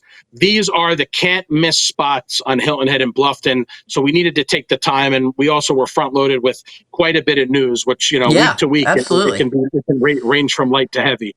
But So it you've was a got lot. But I hope that everybody enjoys it. absolutely. I mean, you've got the seafood festival this weekend. They do a plenty amazing job publicizing it, so we don't need to pump that up too much, but it's a wonderful day. I will also mention, um we mentioned this last week, but here's the full list, as of recording, of all of the restaurants and businesses that are going to be part of DJ's Day of Giving, Saturday, February 22nd. So many, a bunch of the restaurants we mentioned here. Well, one of the restaurants I think we mentioned here, the Bluffton Room is in on this list, but so many restaurants.